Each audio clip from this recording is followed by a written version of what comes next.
We're getting ready to have some fun, folks. Let everybody know, reach out to your circles, and share the URL. We'll be rolling in just a moment. Talk about this debate.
You all heard of this debate already? It gets pretty acrimonious.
How did you all like that banner, that crawler along the bottom of the screen? See that?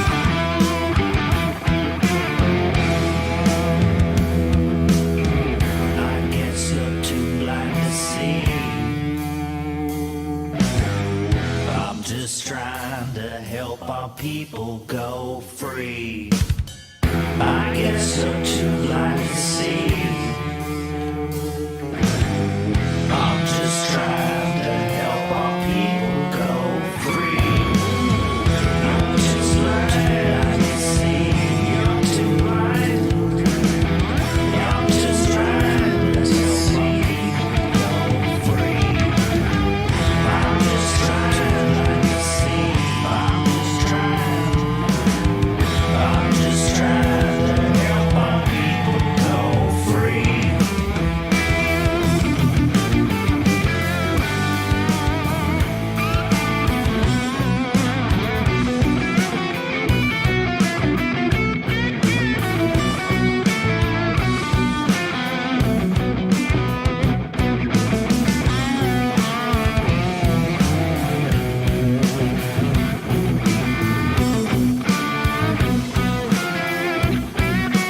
Who's ready to rock and roll and talk about all the errors that you guys arguing?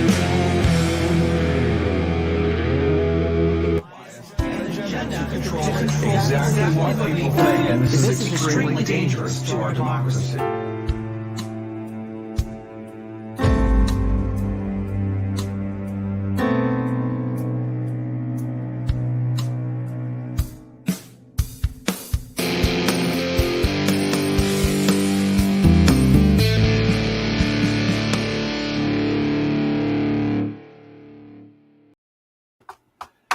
And we're rolling in a hot one here outside the nation's capital, Mordor in the Potomac, here in the once great state of Virginia. Can everybody hear me okay? Is the right mic turned on?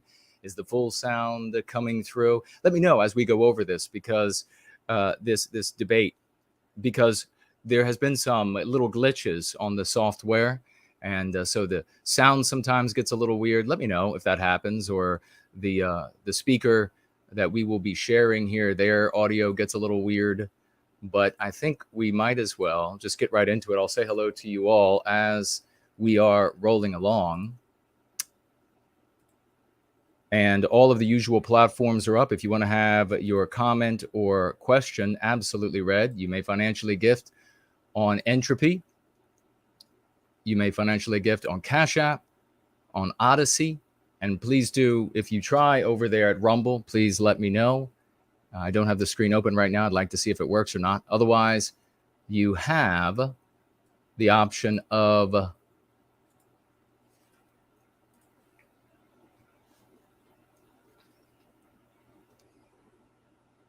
as I say, the options of Odyssey, Entropy, Cash App, and you can also financially gift with cryptocurrency, which is available over at nowhiteguilt.org, and click on financial gift tab, and you will see the addresses there, the wallets there. Boy, I got the AC on full blast, and it's trying. I don't want to have to like get shirtless during this, although maybe it would get more eyeballs. We want to bring people to going free. Let me think. What should I do? What should I do? I don't know. Might get shirtless. Who knows? Over the course of the gathering or the stream, the show today. And let's see. This is going to be a very interesting conversation. How many of you out there? Let's see. Raise of hands. Oh, you know what I did want to say is, if you do have a question or comment, I normally get to all of them, whether you financially gift or not. Just make sure you tag me as No White Guilt, at No White Guilt. Doesn't matter what platform it's on, unless you go into the question widget on Entropy, also known as the Talk Heaven widget, and you leave your comment there, because it won't disappear unless you or I delete it. So thank you very much for that. How many of you all actually watched this? Raise of hands. Anybody? I did. I. Oh, look at that. There's the sweet little Carlisle Kate saying, "You look amazingly handsome today." Wow. That's very kind of you. Thank you very much. And there's the great Roy Danton. Namak Gnome, hello to you. Kurt is here. There's the great Downing Armor. He said, yeah, a white positive troll for over 5 years. I love my white brothers and sisters. Always have, always will. Much love back to you, brother. There's the great Reptile. You and your family are in my prayers and positive energy. Kingdom of Vinland. So if you didn't see this, this was over on Ethan Ralph, on Cozy, and there they are. They're ready to have it out. This is right at the beginning, at least I think it is. They had like a little bit of back and forth of inconsequence that was inconsequential, and they were about now to begin like, can you hear me? I hear an echo sort of thing. I think it's ready to roll at this point. But I have dipped my toe into this debate to see exactly what they were discussing and what this was about and what kind of points were being made. And if I thought I could bring some value to this discussion so that you all would have powerful takes for your life, for your understanding, for your conversations that you have. And so I decided after, and this is after Kate actually told me about it. I didn't even know that it occurred. So big thank you to Kate. So we're going to get into it. You can let me know if you would please about the sound. And also let me know about my sound. Does my sound go bizarre? Maybe I'm just going bizarre. Let's go ahead and get started on it. I want to talk about free speech in general, but then free speech within the American context. Okay, can everybody hear that okay? Free speech in the American context. Was he echoing? Was he? And don't you dare. I know where you wanted to go with that.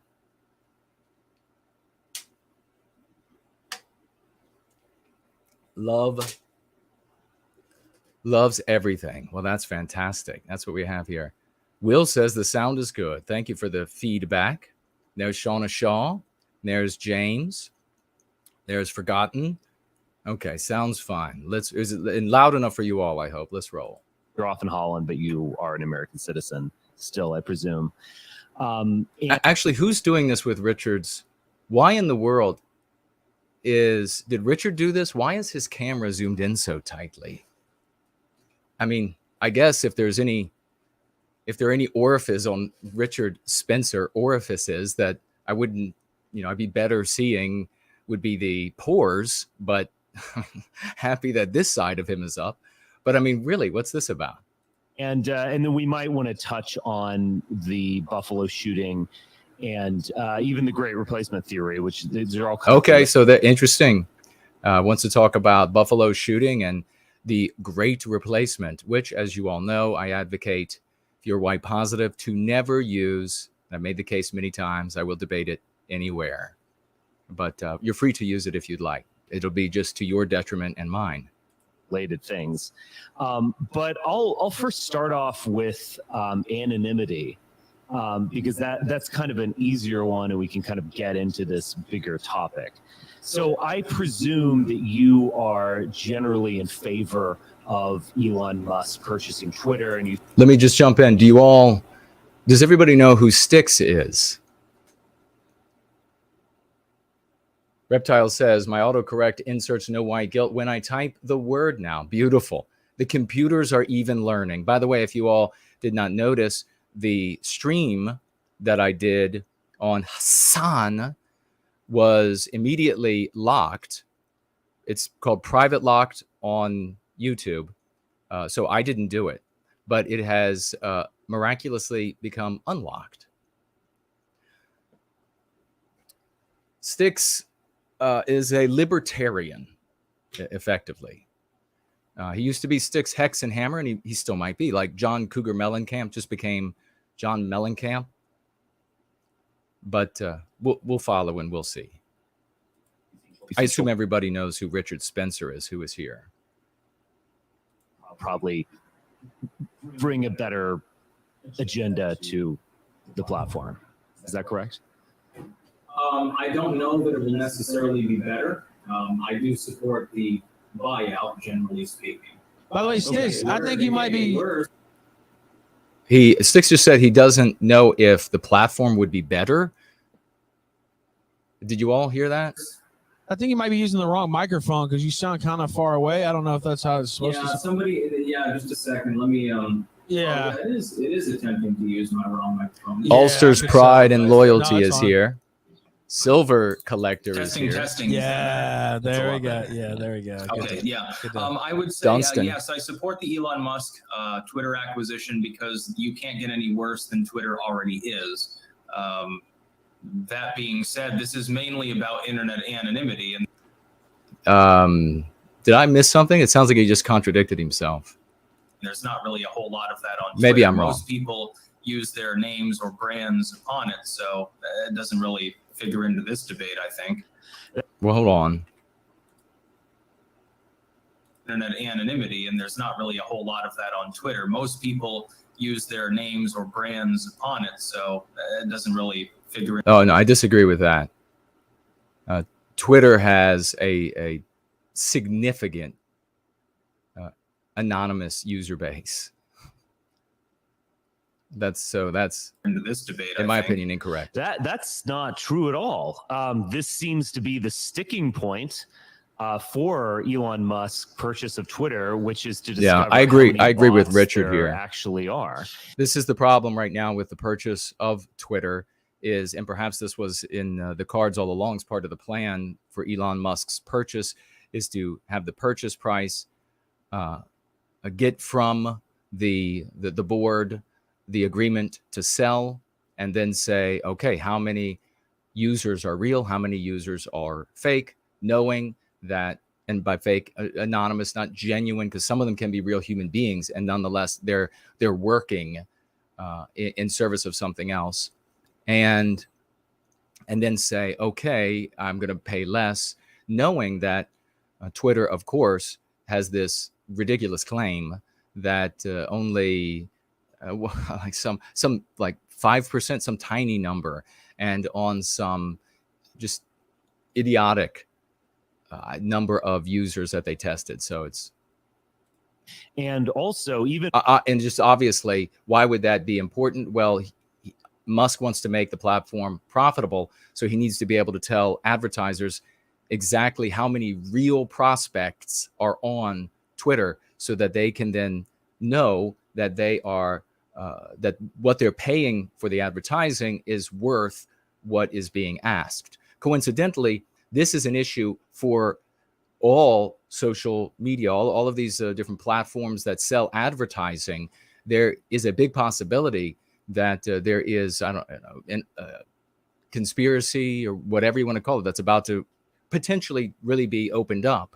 And that is that a great number of users on these different platforms are anonymous, fake, and bots, if you will, even if they're real people, and therefore they can charge more out of the people who are selling or buying ad space.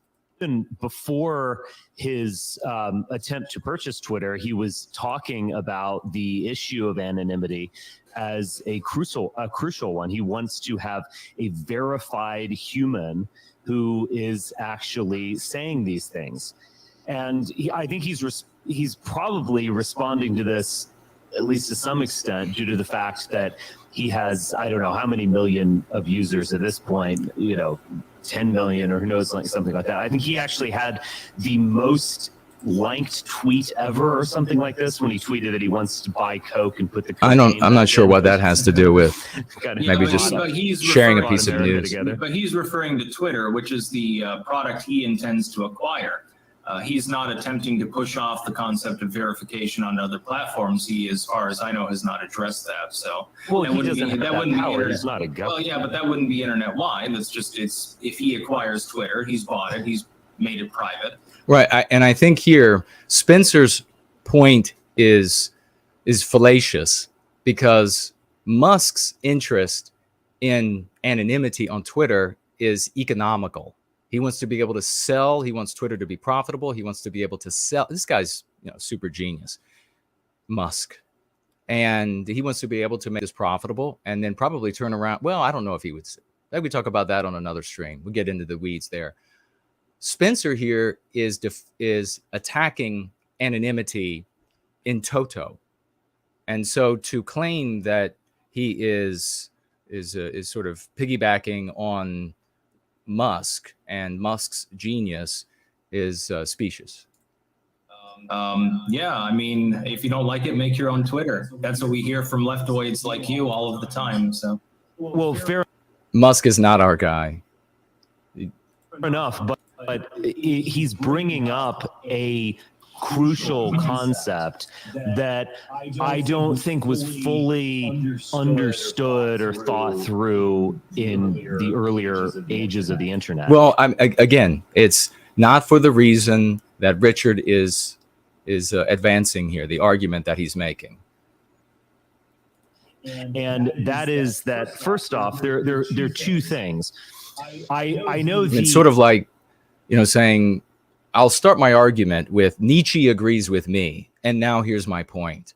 And that's sort of what he's doing. Musk agrees with me, and here's my point. Regrettably, Styx seems obtuse at the moment and unable to point out that Musk's motivation is purely economical. The concept of disinformation or misinformation laundering is really quite atrocious. What the hell? So it has such a ring to it with that Jankowicz. My gosh. It's an out of tune ring. Maybe. That was right there. That was the it's okay for me in reviewing it to sort of have a little bit vicarious embarrassment for Richard.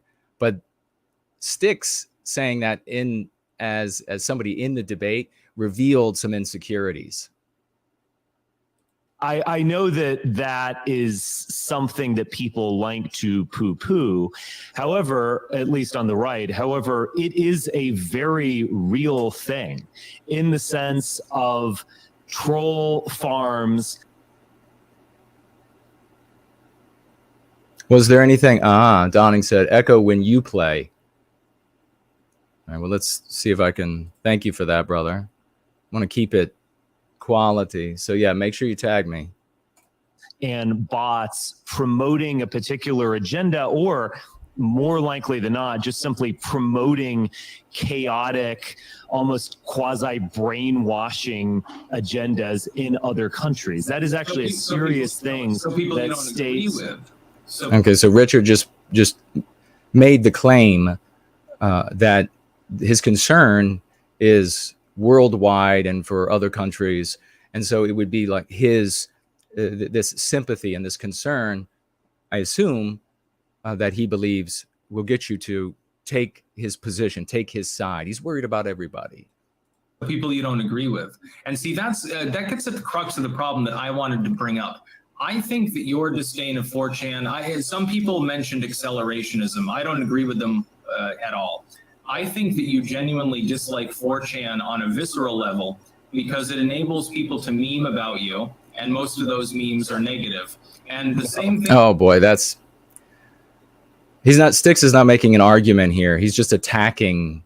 So Spencer's talking about anonymity, and the points that I just made are ones that Styx could have made to overcome Spencer's salvo, his gambit. But instead, Styx is descending to an ad hominem. Spencer holds this position for some selfish reason, and he's not being intellectually honest. Thing is true of me and of Ralph and of literally every other. You could make that argument the way I just made it, but he's not doing that. Content creator, but I think that you got into the kitchen and you couldn't take the fire, and you decided, okay, well, 4chan has to die because they're ridiculing me and they shouldn't be allowed to do this unless I know who it is, so that I can strike back. And I don't see that's that. a great ad hominem argument, Yeah. Styx, No, but no. See, I don't see that as the way that the internet should work. I like it that people are capable of criticizing me. I have no clue who they are, and Nobody believes that. And come on. That's ridiculous. I like that. It's a convenient thing to say in that scenario. I mean, he's not going to be very happy if I criticize him and say some negative things about him. He won't be happy with that. I like it when Jason said that I was missing points and that therefore I was obtuse. Come on. can laugh along with them, especially on 4chan, where you can go to B and you can post Yeah, basically whatever you want. You can mock people, you can ridicule people, and the whole point is that because you're anonymous, you tend to be more truthful about your feelings. I personally find no. My God, that is a deeply fundamentally flawed misunderstanding of the human animal. Your ability to be anonymous allows you to say things that you won't otherwise say and explore feelings that you would not otherwise explore. Now, where can you be honest, or when can you be honest in a way that you are unable to in society, for example? Well, in the US and the rest of the West, when you object to anti-whiteism, you present some sort of argument that undermines it, then anti-whites will come after you. And those are for reasons maybe we'll get into discussing over the course of this briefly. But the fundamental change in a person is not that suddenly I can just say the truth that I wasn't able to say. No, that might be depending upon your time and place and etc., your security. Maybe you're a millionaire. You don't care. You have FU money. But the much larger part of being able to be anonymous is to go places and say things that you would never have said, that you would never have done, that you would never have attacked people with, claims you would have never made if your identity had been known to them. I 100% disagree with what you just said, but I then agree with Richard, but I don't know if it's for the same reason. I'll tweet out the memes. You're making an ad hominem argument, and when I contradict you, you say, "Oh, no, it isn't." And then what do I say? No, I don't. The memes can be funny, they can be stupid, they can be whatever. I don't care. That's not the issue. But okay, I can't contradict you, so we just need to simply move on that issue. But I'm just saying, I want to move on a winning issue. I think I'll hammer it home for the next hour. You want to endlessly talk about how that's boy, I don't know if you all can see that Styx seems very scared to me to have this conversation. I think he says in a part that I saw that they had debated before, and maybe he lost. Oh, I fear Spencer memes on 4chan. Yes, That's okay. Yes, I think that's because you. Okay, we're not talking. This gets this. Styx, No, this we is are so going to talk stupid. about that. This gets to the debate that we had, I think, 3 or 4 years ago, when you proclaimed that you wanted. So, okay, to be so like they did debate. Of oligarch of oligarchs of a white brotherhood leading society. I remember that. I can't remember exactly. I think that was still on Worski's show. That was the Sargon debate? No, it was after the Sargon debate. But you proposed that you would be. You would want a leadership position in a potential alt-right or post-alt-right sort of world. And the problem is that people joked about it more than they took it seriously. And so you went on 4chan and you saw the memes that people were making and you got livid about it because you were taking things too seriously instead of just enjoying the memes. And then you decided now to enjoying the memes as part of a quasi-accelerationism sort of thing, which is why you voted for Biden and why you support neoliberalism, because you think that it will collapse. All right, so Styx just revealed in the wake of that his I don't position is that Spencer is where he is today because he had declared that he wanted to be the leader of the white race, and that he then went onto the platform called 4chan, message board called 4chan, and saw people making fun of him. And therefore, he became what he is today, anti-white to various degrees, and etc. That's a bit of a childish argument, but we'll see if he steps it up. I mean, I know both of these guys are smart guys, and both of them often confused. There's to be able to recite history, to be able to give you a history lesson in the things they know about, doesn't make a person smart. I wish people would learn that. Don't know by what methodology. Or I should say, doesn't make a person intelligent. I think we can say smart probably is the things you have learned. Yeah. Somehow you will emerge as the sort of white God man, and you'll, I guess, lead people to. Now, I've never heard or Spencer say God man. Or... That's quite a tale, Styx.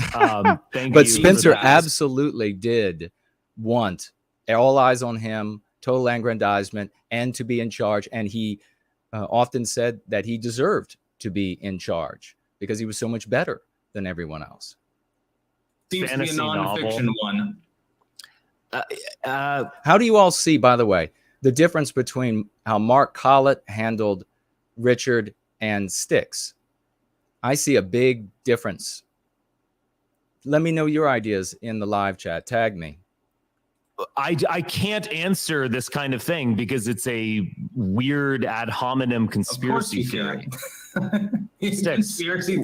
Now you're using the term conspiracy theory. Styx, You align now with the ADL. Styx, You this is align just now with stupid. the ADL with regards to 4chan and similar sites, and now you're using the term conspiracy theory. Styx, I am known trying to by make an society. argument, and you're derailing it, and you're not addressing it. Okay, so I'm supposed to go into your lane. I mean, because you're a leftoid now, you think that I'm supposed to stay in your lane, and I'm supposed to lead by your rules. Well, that ain't going to happen, Richard.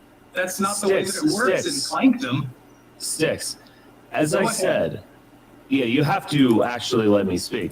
It's interesting, don't you think, that Richard here is definitely attempting to have a serious conversation, and Styx is using poisoning the well and ad hominem and acting nihilistic and like this is a giant joke. First up, but secondly, as I said, you're offering a theory that I rejected, but I can't really argue against it because you'll simply respond, oh, but it's actually true. And the fact that you said no means it's true. So we just have to move on. I don't know what to say. Well, so what do you say to that, Styx? I know what he said. Wait. So terrified by cheeseburger memes and like Spencer things. I mean, give me a breath. You can find those in a number of places. All right. I'm admitting it. We've just got to move. I'll make a recommendation to Ethan Ralph, and that is that let the guests know that you might well silence them during the debate and give your thoughts and then just do it. This is just a recommendation. Move on. Now This wait, is hold on, wait. No, we So won't. wait. So what he's Well, I'm not going to talk to you if this is all that we're gonna gentlemen, hold on. Entropic says wait. this debate is a Oh my cringe God. off. All right, now he's saying that A basically cringe he's bowl. rejecting your assertion, Styx, and he's saying that there's no way to you're just gonna say he's bullshit, right? There's no way to get around that. Can you all hear me And when I so, talk while do you they're have an talking? answer to that, or what do you say there? You do you say what do you say to that point that he's saying that we can't really move off of it? I hold by my opinion of Richard Spencer at this time. Look, So essentially what Styx is saying, I mean, and this is really, I mean, perhaps he's out of his native environment of reciting things that he's read. And in this conversation, this debate, this argument, he's saying that I don't have to contend with any of Richard's arguments because they're all lies. Then none of them are intellectually honest. It's just because he's a pouty boy because folks have made fun of him on 4chan. look, I like your content creation. I have no problem with you as a human being. Oh no, that's I'm just saying people. Why do my people say that? belief- Don't do that. Don't do that. You can't insult somebody and then say, I have no problem with you as a human being. Downing Armour says, Styx seems childlike. I'm not a fan of Spencer, but I thought he won over a Collett. Okay. And I think he is winning this as well. Well, he's definitely winning this. Well, really nobody's winning yet. I mean, it's sort of like they're competing for losing because Spencer has made fallacious, I mean, to say Musk agrees with me, and that's essentially what he said. And Musk doesn't agree with him at all. There's no evidence of that. I mean, maybe Musk feels that. I've never heard Musk talk about anonymity being a problem that he wants to cure over the totality of the internet. I have heard him talk about anonymity and the bots undermining profitability on Twitter. Is that you looked at 4chan and similar sites? We're talking about like He's saying it again. 2017. Why are you saying it again? You were posing yourself as a sort of leader of a cultural movement that really, I mean, we can look back at the fucking videos and stuff. You thought that it went beyond. Why is he media. cussing there? Why is And he? You got ridiculed. Does he normally And cuss? you didn't realize sites like 4chan or Kiwi Farms or something, they do that to everyone. It's natural. Okay, listen, that's really, really irritating to me what Styx is saying right now. I hope it's irritating to you. It's really convenient. Look at Richard's face. It's really convenient for Styx to say it's fine. It's totally normal when these people slander you and mock you and ridicule you. Styx is able to say that because their slander and their ruinous remarks, etc., to turn Richard into a laughing stock, didn't interfere with Styx's aspiration for whatever that might be. But it ruined Spencer's aspirations. So it's really easy to say, it's really convenient, and it's a really pathetic thing to do, to say, oh well, it doesn't affect me because the mocking of me doesn't interfere with my aspirations. So you should be okay with it as well, even though it undermines your aspirations. It's pretty despicable, actually.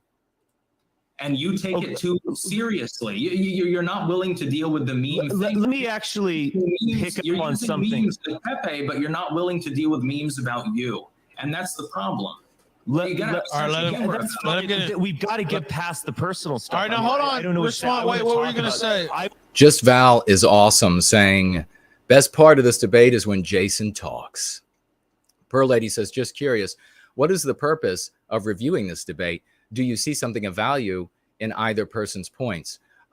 Well, I just hopped around the debate before to see if there were things that I felt could be valuable takeaways that I could provide. And so that's the reason why I am going over this debate. We'll try to drag something. Great of question. use No, out thank you of for that. what Okay, Styx go ahead. said Just so that we go can ahead. move Just forward. respond. Go ahead. Okay. I'm Move sure. backwards.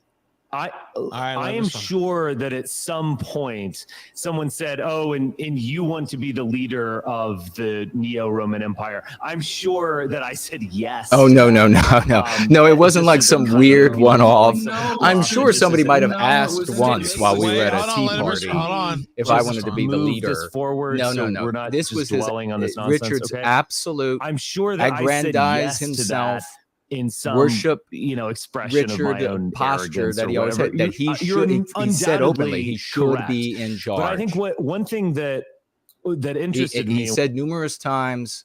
I mean, I was present. I mean, there are things I like about the guy, a lot I and things I don't like about the guy. I've known him for over a decade.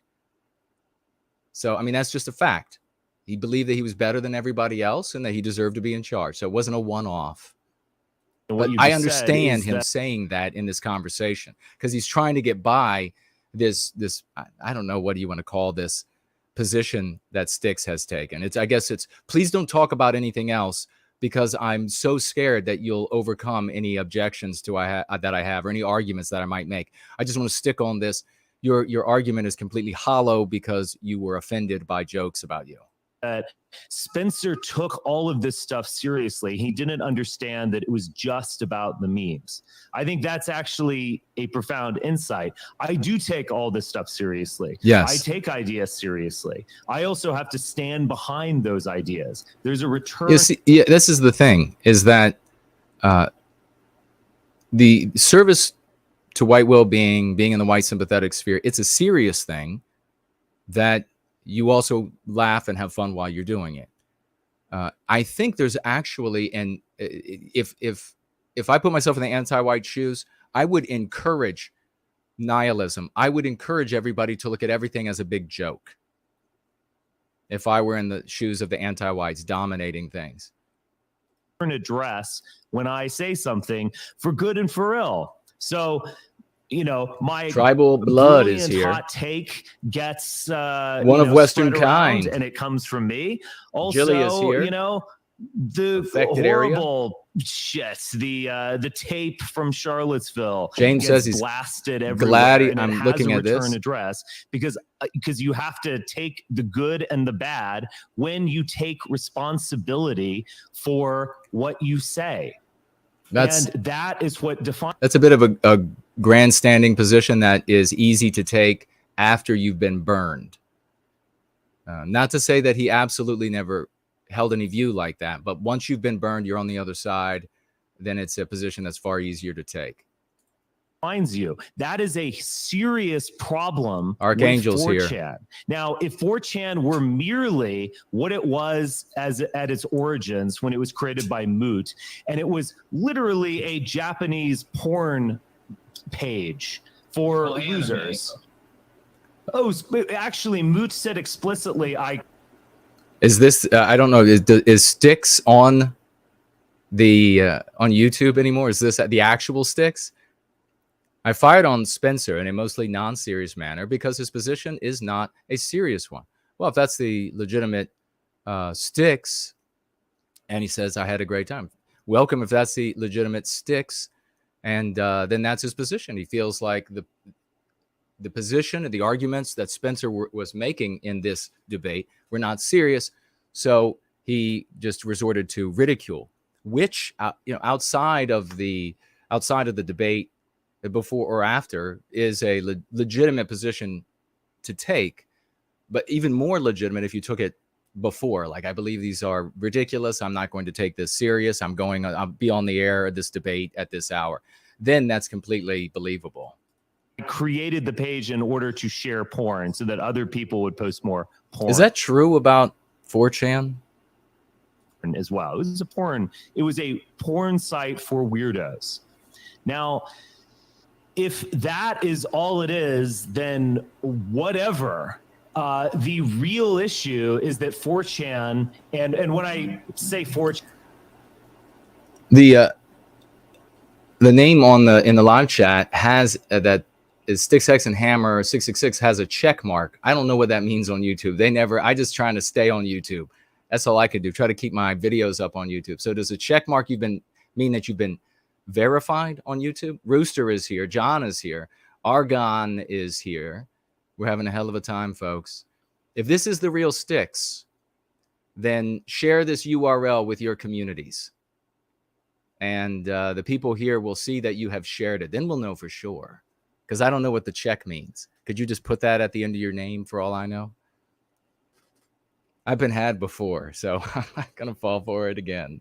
Remember when the girl showed up and I was like, come on, people, might be her. Might not be her, though. Chan, I'm referring to a whole German broad, girl in America or whatever it was. Number of sites. Great number of sites. No W Guilt is here on all this kind of anonymous message boards. No one is ultimately willing to take responsibility for what they say. It is all about the memes, but then they take things very seriously in the most horrible way possible. So what is 4chan's great contribution to world discourse? It's QAnon. It's who hosting cares what his child pornography. is? I think we should actually care what something. All right, so it is the real producing. Styx. And if what it is producing is something that is just thanks for showing up, overall damaging to society, then I think we should look at it in a very different light. When you bring up illicit porn in 4chan, Spencer's making an argument about the totality of a platform called 4chan, and when I skipped through the debate, I heard this come up a couple of times, that platform's name. So I imagine he is going to share at some point how he knows so much about 4chan.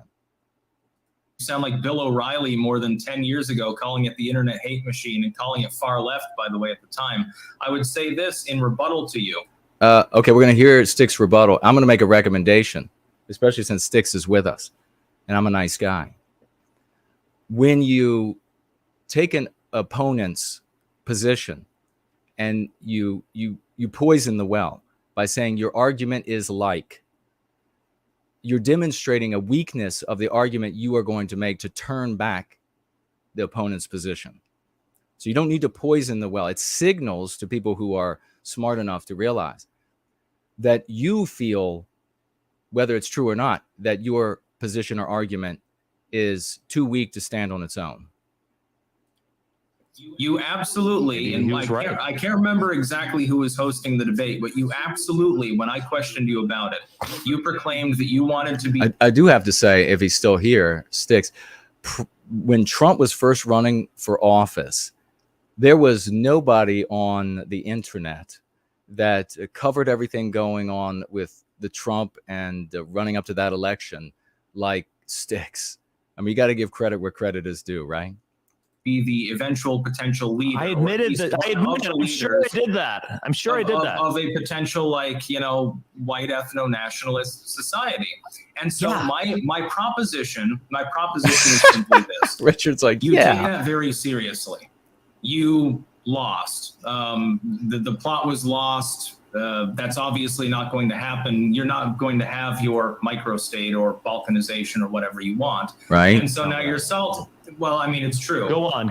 And now you're salty about that. And you're salty because you think that a bunch of nerds on 4chan memeing you are the ones that stopped you from doing this. And now you're lashing out at them. Your problem with anonymity, by the way, lines up exactly with the ADL, which I find absolutely hilarious. There was a Reason article. That's kind of the same thing as starting off by saying your position is like, and then here's my argument. I mean, there are places where you can draw the parallel to arguments, but it almost gets into the field where you're saying, everybody's favorite bad guy, Hitler, he breathed air and you breathe air. I mean, it's weak. That's all. Literally yesterday that I covered today in one of my main videos that effectively said the same thing that you're now saying about not just 4chan, but about Kiwi Farms and BitChute as well. Oh my God, people will be able to have free speech. It's a terrible thing. It's going to cause terrorism and shit. Where was this terrorism in the early days of the internet in the 90s and the 2000s? Where was it? You've been led to believe that it's a big thing by the legacy media, by the corporate politicians, the powers that be, and that's basically the sum and substance of it. You've either gobbled up their shit or you're grifting off of it to get an audience. Do you admit that? I would not say that. Well, I mean, we'll listen to more of that argument. I wouldn't say that the lack of terrorism was because of the freedom of communication. There is terrorism that seems to be derived from this cesspool. You seem to actually imply that by what you just said. What's 4chan? Can we stipulate that? The Buffalo shooter that you and the rest of the glowing ones are obsessed with was live streaming on Twitch. Look, seriously, if you call me a fed, I'm not debating you. I'm not debating you if you call me a fed. That's okay. He was. Well, I mean, this is, I mean, Styx has said he doesn't take Spencer seriously. So if he came in and that's what he was doing, I mean, then these things, as you all know, I don't consider them legitimate debates because you have different moral structures, different objectives. So you're not debating the best way to arrive at some objective on the same moral track. And so that's why we enjoy the insulting. I would suggest for Styx in the future, if he's having a conversation with Richard or somebody else, even if you go in there feeling like this is ridiculous and I'm not gonna take it seriously, if the other guy is, you probably should dial it back some for some pretty obvious reasons. Using Discord to put out his views. He was streaming on Twitch. He obviously was using YouTube and Twitter and all these other sites. Why single out 4chan as the source of his madness? I look at it and I say the government already had him on the radar for a year prior. They should have known better, and it's their fault, just like with the Boston Marathon bombers. It's nothing to do with 4chan. 4chan, look, I go on 4chan every day, Rich. Listen, just for a sec, because you apparently don't use it. I use 4chan Look at Richard's face. What do? I post Andy 6 log threads on B. I don't give a shit about manifestos and all of that stuff. I've got my own political beliefs. If this moron was so nuts that he decided to go and kill a bunch of people because he thought that the race war was coming or something, he would have gone crazy regardless of its existence. The fact that he was able to anonymously post there is meaningless because you're saying that he was absorbing material from other people and that radicalized him. He clearly he was absorbing information from other people. It doesn't mean that it would have not happened if there hadn't have been a 4chan, because there would have been other places to go. And people with potential, I guess, mental instability and they are wont to ugly things. Maybe they lack a big chunk of mirror neurons, maybe all of them. They really can't feel what other people think. They are attracted to ugly arguments, ugly positions, because they're ugly inside. And once they get hold of that, then they're going to run with it and become what it has designed for them to become. That's true without question. You could take somebody, though, you could turn it around and you could say, what if somebody with, missing half their mirror neurons finds going free? Well, if they, as I said before, if they want to adopt everything that we teach, then they're going to become lovers of humanity, even if they can't feel the love that they express in others. So it is what's out there that ends up becoming either the catalyst for something quite ugly, that is ugly inside of an ugly person. I'm not talking about their exterior, but they can be quite ugly. Or it's going to be something beautiful. Well, it's him posting. There's no doubt that he was. We know he used 4chan. Now, wait, let me respond. Hold on, wait. Popcorn Powers here, El Ronder, Cormac. There's no doubt that Gendron was mentally ill. The fact that he, if you are not this shooting, it's axiomatic. Subscriber, that he is become ill. One on all of my platforms. The question is, do words and certain cesspools like this, do they have a power to make someone worse and to make ideas Franklin's here. worse, to destroy important concepts like okay, this is not the argument that Richard is making right now is a very weak one. And that is because there is no conceivable way. I mean, if you were to even say this is just a thought experiment, maybe you make a thought experiment is it's an ugly thought experiment, because you have, what he's arguing is you have to prevent any idea from being present that might make somebody go bad, if you will. And that's not even possible. I mean, China's given a hell of a go at it, right? Great replacement, and turn it into a kind of numbers game where some small percentage of these people who go on to these toxic cesspools are actually going to go and kill people because it's a numbers game. And Gendron got 10, and he's up in the game right now. That's a very real thing. If you read his manifesto, it is, first off, it's copy pasta, as they say. It's copied and pasted from other manifestos and from just memes he found on the internet. Yeah, what would there's a question here, and it's something for everybody to ponder. If Gendron had found going free, white well-being, love, hope, and redemption, how would he have turned out? Would it be different, or would he see going free and this not appeal to what is potentially innate in him? And so he keeps searching until he finds something as ugly as himself. Or does he show up here? I kind of think that Richard's argument hinges on that. Is it within the individual, or is it without the individual? In all likelihood, on something like 4chan. I use 4chan kind of writ large. But his manifesto was in many ways quite rational. It was not a totally insane screed from some Hollywood villain like out of Seven or something where it's scribbling. No, he did a lot of copy and paste, but it was very rationally set out. So I disagree with that. At least what I saw, which was a total document. So unless it was fraudulent somehow. But rational, I guess if you are in a broken story, the anti-white narrative, then things might seem rational. But we've demonstrated that that is a narrative that is employed by anti-whites, and to get off of those pages enables you to see things much more clearly. Words like this do actually have power to articulate someone's madness. Words do have power to inspire someone to do something.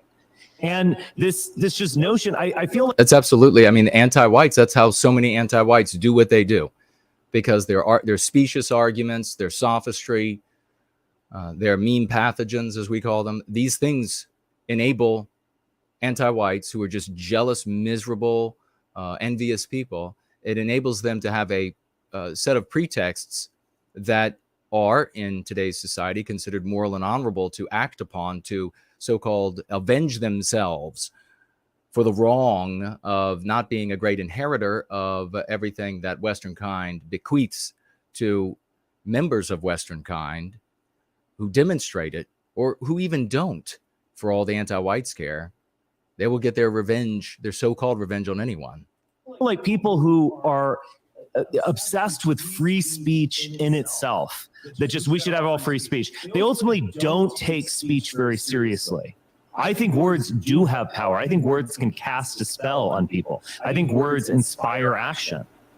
You seem to think that it's all the only way you possibly will defend all of this stuff is basically to say that it's just memes, it's hilarious, it's porn, it's the making fun of Richard Spencer and makes him mad, blah blah blah. You never take any of it serious. That's fine. You never take any of it seriously. Yes, I actually do. I've written a book on it called Hominics, my dude. Of course I take it seriously. Why can't you learn a lesson from that and look at what is happening right now on the internet? There are absolutely state actors that have large troll farms. They have an absolute agenda. You should not be talking about state actors through anonymity. You should not be talking about state actors, Richard. Look, Styx, if you're going to call me a Fed, I'm not talking to you, I buddy. didn't use that term, now did I? Now, what do you mean? Now, wait, hold on. Wait, hold on. Oh, boy. Wait, hold on, gentlemen. Wait, no, hold on, wait. You have two guys who came to this Richard, in fundamentally different states of mind. Richard wanted to have a serious conversation, and Styx thought that Richard is too ridiculous and I'm going to ask you to have a serious conversation with. And hello to Styx Child, who is also present. We're getting a whole An bunch infant, of so that's nonsense good. Can't right understand now, which is if I literal ended up saying any disinfo about the bad prevalence of words. state actors all over the world. We're supposed to believe that the Russians effectively are running the entire internet. Why would you even You're bring just up the overstating terminology? matters. You're No, no, no, overstating no, no. matters. That's what- Do you think that's the what the Internet Research Lycomedes Agency says to the doesn't soccer exist? Do you think that Huh? doesn't exist? The Internet Not on any Research Agency in Well, that is Not on any actually meeting. what Styx just used is a straw man. I mean, he could reel it in and say, well, I don't actually mean that Russians are actually controlling the whole internet, but to give Richard a position that it's unlikely that Richard holds. At least I've never heard him articulate that the Russians run the entire internet. Doesn't exist. Not on any meaningful level. Well, we have a factual disagreement, but I would just say that that's ridiculous. It's interesting that you Why thought do I was they calling have you a it? Fed by pointing that out. What? It's interesting that you thought I was referring to being a Fed when I was talking about state actors. Dude, we are literally bombarded every single day with more Russia. Russian state actors are causing literally everything on the right wing. They are You're influencing overstating MAGA. the matter. No one's influencing saying that they're alt-right. causing They're literally influencing everyone. everything. No one is claiming that they are causing literally everything. But to deny the existence of state actors in China, Russia, and elsewhere, and in the United States, there's no doubt. I have no maybe little that's doubt. not Styx's position. Maybe he's sharing the position of anti-white media. That the United States does this as well. It is Yeah, the there was a way report they actually play the from- game. Yeah, there was a report in 2008 that actually like 10,000 accounts on Facebook were fakes and they were run by the U.S. Air Force. What I'm saying is that this does not have a meaningful impact on public discourse. And why would they? I disagree. I disagree with that. I think what's going to end up happening throughout the totality of this sort of debate, quasi-debate, we can call it, and I will provide the best takes. Of course, you won't get better takes or understanding anywhere else. That's just the reality of things. But I think that over the course of this debate, I'm going to be siding and disagreeing with both of these guys pretty frequently. The idea, in my mind, unless I'm misunderstanding here, the idea that organized effort is not going to have any effect on individuals is preposterous. I mean, that's preposterous. Very easily. I mean, if you even have 100 folks all acting as radical individuals, 2 in cahoots will be able to overcome the others. Organized effort always prevails. And so it's very easy because you could say, for example, well, there are all of these individuals out there. The individuals, many of them will end up being part of the organized effort. That's how it works.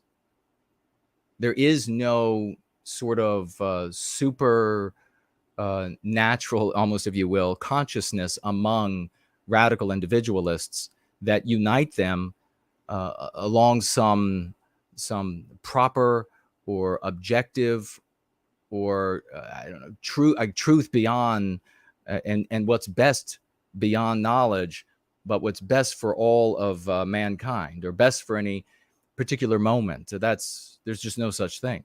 And so an organized effort, especially one where you don't know, nobody's wearing jerseys out there. You don't know who is a radical individualist or just expressing their own opinion or on the bad guy's side.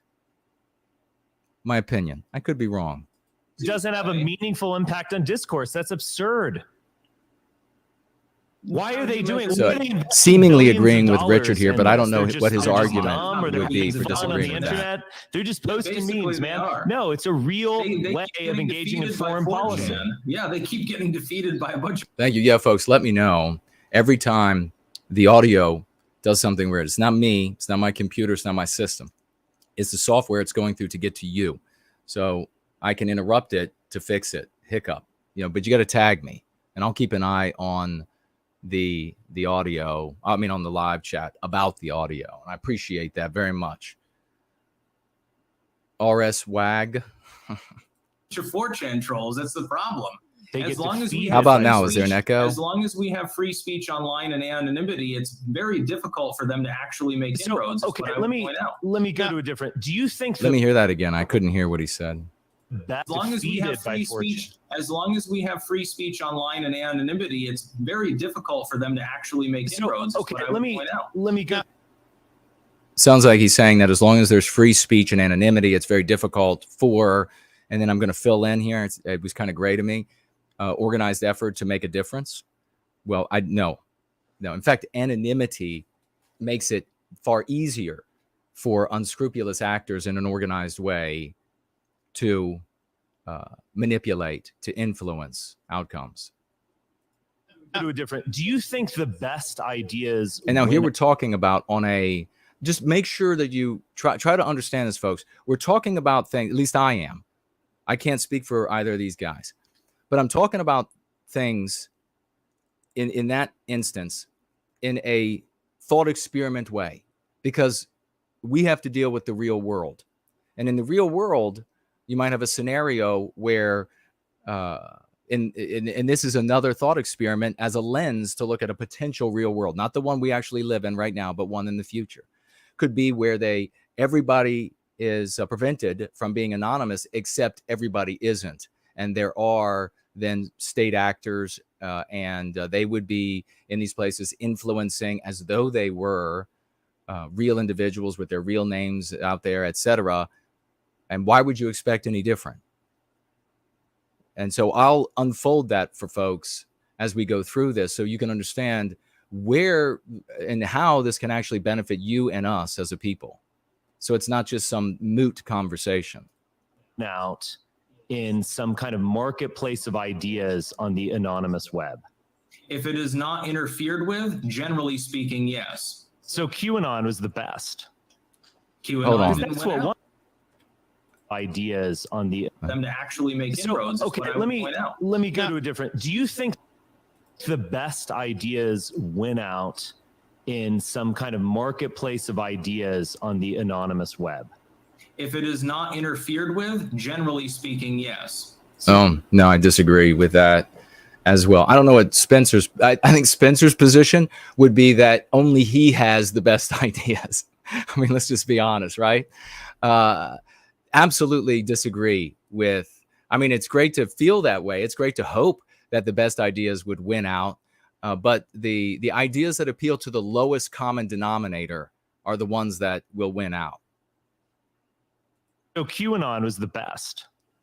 QAnon didn't that's win what out. won. That's what? No, it didn't. How did QAnon win out? The only people QAnon is the most powerful internet movement of both of our lifetimes. Give me a break. Dude, Pepe was more powerful than QAnon. I warned about it for years. They're both totally incredulous of each other. This is fantastic. Dustin is here. Great to see you. The great Slots is with us. Liberal side. Pepe never invaded the Capitol. Give me a break. Invaded the Capitol. QAnon. There was no invasion. There was no invasion. It was Patriots Day. Always remember to call it this. We have to be in our own story, folks. Don't pick up, everybody picked up, don't say gay. Don't do that. It was Patriots Day, the day that the Patriot lost his innocence and discovered that the people's house is a whorehouse. Now you're going to go down the insurrection path again. It was a buffoonish insurrection, but it was, if you listen to the people involved in it, including Ashley Babbitt, who died, the storm is coming, and they can't resist what is happening. The storm is coming. What a terrifying you're engaging in tactical nihilism. Do you take any of this seriously? Do you think QAnon existed? Yeah, No, actually, Styx is here. He said no, he didn't take it seriously. I take free speech seriously. Oh, he takes free speech seriously. Free speech seriously. So basically, what that means, let me translate that for you. That means that's not good. You are a libertarian. You will live and die. No. That's a fallacy too. You can't say for somebody let me translate for you what you're really saying. Those sorts of things always are followed by straw men to one degree or another. On everyone gets to say whatever they want all the time, anytime. And if there's some kind of actually, he agreed with that. You simply diminish it and pretend that it doesn't exist. There is no doubt that people's minds can be manipulated through language. Our very consciousness is language. I think they agree here, but yet they're arguing and yelling at each other. They both think that language shapes thoughts. And it's funny that Richard is talking about this now, because I was talking with him and everybody else in those circles about having to go free, the importance of the concepts that we use, the concepts we use putting us in our own story. And here are the concepts that we've been working with and that work. And Richard and all of those people for years and years ignored me. They ignored me. Well, and of course it was for Richard. I mean, it wasn't his baby, and it was clearly the work I was doing, so he couldn't just usurp it and run off with it, co-opt it. But now he's talking about the importance of language. So they're both saying the importance of language over thought, but Styx is saying that his position is that people will come with their own thought anonymously. Actually, you know what? I have a thought here. I have a thought here. Well, maybe I'll share it in a bit. It just occurred to me. But he's saying that they will come to, with the use of language in an anonymous way, come to a conclusion that is the best conclusion, is they're not interfered with. Richard is saying they're not going to come to the best conclusion with those thoughts. He will provide the best conclusion. Expert, Richard, you're just preaching to the choir. What I'm saying is that the worst propaganda tends to be corporate and state. It's not some goofball on 4chan. I just think that you have a stick up your ass about 4chan on a personal basis, and you're hammering them over it. Look at Spencer's face. Just like the ADL, they put out a hit piece literally yesterday. Oh no, just like the ADL again. What you're saying about it. That doesn't defeat his position to just always liken it to some generally objectionable person or group. Now, there is a place where you can work that sort of thing in part of an argument. So, come on. So what? Maybe they're right on this one. The ADL no, that's right. We heard it from lost points. They're right there. I don't know what to say. You're making a fallacious argument. I mean, I don't know what to say. Barack Obama and I have the same taste in rock music or whatever, according to his. That's a little bit less really. It doesn't mean anything. That's a little bit less meaningful than you agreeing with the assessment that we should burn the anonymous free internet and have nothing but corporate control over it. Or no, I am saying that there are real consequences to this, and that these things function through anonymity. Elon Musk himself, the first thing everyone thought, the entire dissident right thought that Elon Musk purchasing Twitter, he purchased it expressly so that they could say the N-word again. That's what they seem to think. They were just going crazy. We're back. It's all going to be fun. No, Elon Musk, I hope he buys Twitter. I think it would actually be a good thing. I'm not fully on board. What do you say about that, though? There was the good old days. We're back again. All of a sudden, they thought, yeah. Richard, let me finish. Let him finish. I cut him. Boy, it's getting raucous in there. I'm a bit skeptical of Elon Musk, but I generally think that it's a good thing that he bought Twitter. What is the major thing that this man, who's clearly brilliant, you don't become a billionaire unless you got a lot going on upstairs. What is he really caring about? Well, we'll hear what Richard says he's really caring about in just a moment, because all of you, if you have not clicked the like, I don't know if it's going to make any difference, but you might as well give it a shot. Might as well click subscribe as well, because I plan on being on YouTube for a long time, and you're going to want to get more of this. Now let's hear from Richard. He's caring about the anonymity issue. Now, no, he's not. Not for the reason that Richard is. This is a specious position. Seems, from what we can tell, he's kind of walking a tightrope, saying that you might be able to not use your own name, but you need to ultimately verify it yourself so that Twitter can function as he wants it to function. And he has apparently idealistic motives, much like Jack Dorsey's. No. That's a complete. Has anybody seen? My position was that he decided to purchase Twitter down deep, the real motivator, because he was tired of being haunted by the eidolon of being kicked off of the platform. And so, and especially with every time he wanted to write something, this is a guy who's billions and billions of dollars, and he thought, forget about it. I'm going to just go ahead and acquire this thing, then I don't have to worry. And then, of course, maybe he genuinely is a fan of free speech, but we don't know. Maybe he just made the argument because he wanted to get as many people behind him and his purchase as possible. But he wants to get rid of the anonymity, which on Twitter, which my position is I'm very happy with getting rid of the anonymity on Twitter. I don't hold the position that Richard seems to hold here, which is that anonymity should be deleted everywhere. Some sort of government agencies or governments should prevent there from being any sort of anonymity. I personally would like this is another place where you have to really think on two tracks simultaneously. One is the thought experiment. One is the real world.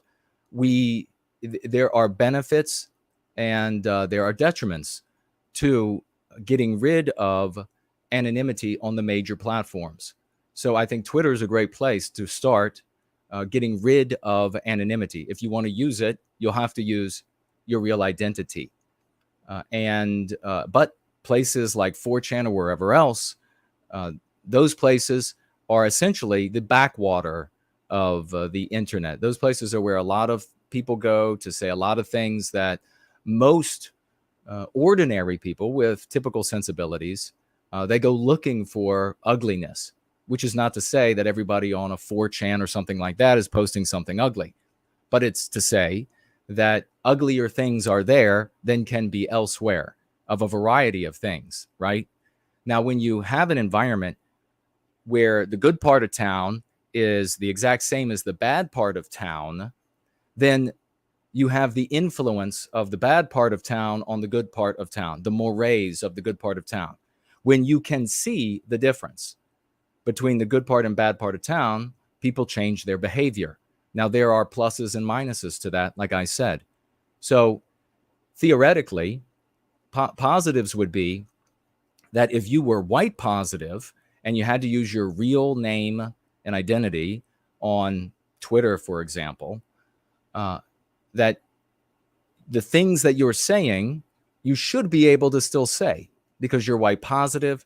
You're just, for example, saying you want to bring an end to the victimization of white children, where they're told to hate our people and therefore ends up hating themselves, or to at least question, is it okay? Is it a good idea? I mean, out there, anybody who's white positive out there, if you are in an environment where you cannot say or ask the question, is it a good idea to victimize white children? Shouldn't we rethink that?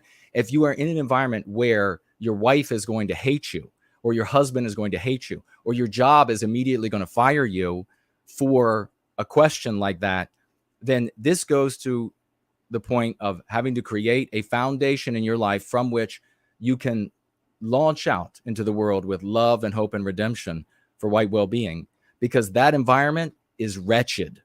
If your environment is so anti-white, you can't even say with your real name and identity out there in your real face out there in the real world, is it really such a good idea that we teach white children to hate themselves? Maybe this should be rethought. If you can't say that, then you should pull back and create a better foundation for yourself, my opinion. Now, there is the real world.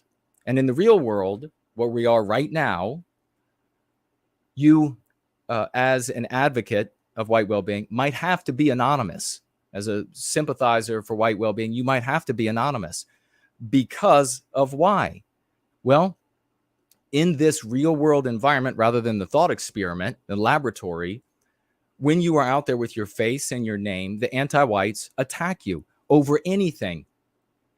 Anything that you get in the way or use or advocate that gets in the way of anti-whites inflicting injury on Western kind and destroying Western civilization, they will come after you. And because there are so few of us who are out there with our faces and our names, it makes it very easy to crush people, fire from their job, ruin their reputations, target them with lawfare, etc. Something that would, so you all who are anonymous, please remain anonymous. Please continue acting in the way for white well-being that you're acting today. Does this all make sense to you? Now, a positive, back into the laboratory we go of the thought experiment. If Twitter and others were no longer anonymous, if there was no longer anonymity, over time, we would change the moral posture of our society. Because where you are today, if you were able to say, maybe only able to ask, is it really okay to teach white children to hate themselves by teaching them that their people are and therefore they are inherently evil? Once you, in your real name and face, maybe you're anonymous elsewhere on other platforms advocating for sympathy for white people in some way. But with your real name, once you are there and millions of other white people are forced in those environments, those specific environments, to speak with your real name and face and to ask that question, it will become immediately difficult, immediately harder for the anti-whites to demonize those, like they do today, myself, who advocate openly with my name and face a bit further than merely asking the question, is it okay? Does that make sense? If millions of white people with their real names and identities on Twitter and maybe somewhere else were out there and saying, is this okay? Or and the most sort of passive arguments made because of their concern for their job and their family and their reputation and how much their wife is going to bitch at them for this. If millions of them were doing it, then imagine an anti-white coming forward and saying in that newly created environment, we're going to demonize Jason. We're going to destroy him with lawfare. We are going to, he or she would then realize there is a deep sea current in society and all across the West that finds what anti-whites are doing objectionable, that are asking the question, is this a problem? So you can see that theoretically, if Twitter and these other places become anonymous, maybe the bigger platforms become anonymous, not by government regulation, but by way of maybe somebody like Musk buying Twitter, right? Then that environment will tend to create a future context that benefits us, because you change what's considered the typical mores relative to vis-a-vis the white race and what's being done to us and what's a legitimate cause for victimizing us and white erasing us and destroying Western civilization. But for you out there, if you are anonymous in service to white well-being and you're having success, etc., you saying, okay, well, this will change the mores of the time. I'm going to get out there with my real face and name, and you go and do that, you're not going to change anything by yourself, because there isn't a societal movement away from anonymity. You will be sacrificing yourself like I'm sacrificing myself, face and name out here, advocating for the well-being of white people.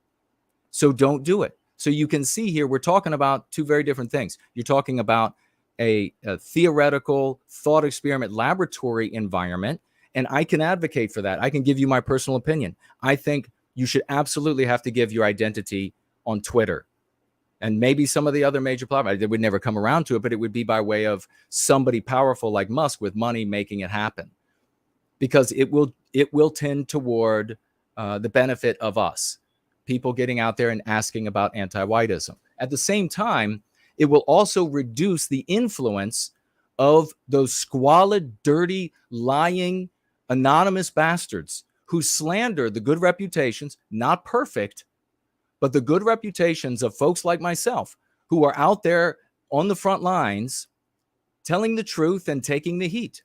And these people, we don't know who they are. We don't know how they live. We don't know their backgrounds. They just anonymously come up and pour mud and slander and vitriol and blood and awful on the good, clean garments, not perfect garments, but the good, clean garments of those who are trying to do right and be good.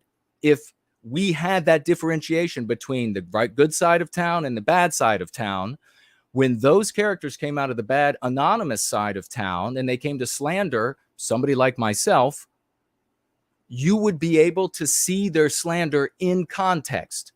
Let me ask you, and I'm going to continue with the debate, and ask me questions if you're not curious. Tag me as No White Guilt. Let me ask you, if somebody came to slander me and you saw them staggering down the street with a bottle of tequila, dirty clothes, all torn up, hair all filthy, you knew they lived in their car, you knew that they were living off of octogenarians, that they didn't work a day in their life, that they were living in the homes of people in their 80s, 90s, whatever, that they were using their vehicle, and that person decided to slander me, somebody who's been out here for almost 3 decades for us, how much time would you give that person's comments? Well, that is the environment that you create when you create a good side of town where people are not allowed to be anonymous, and a bad side of town where they're able to be anonymous.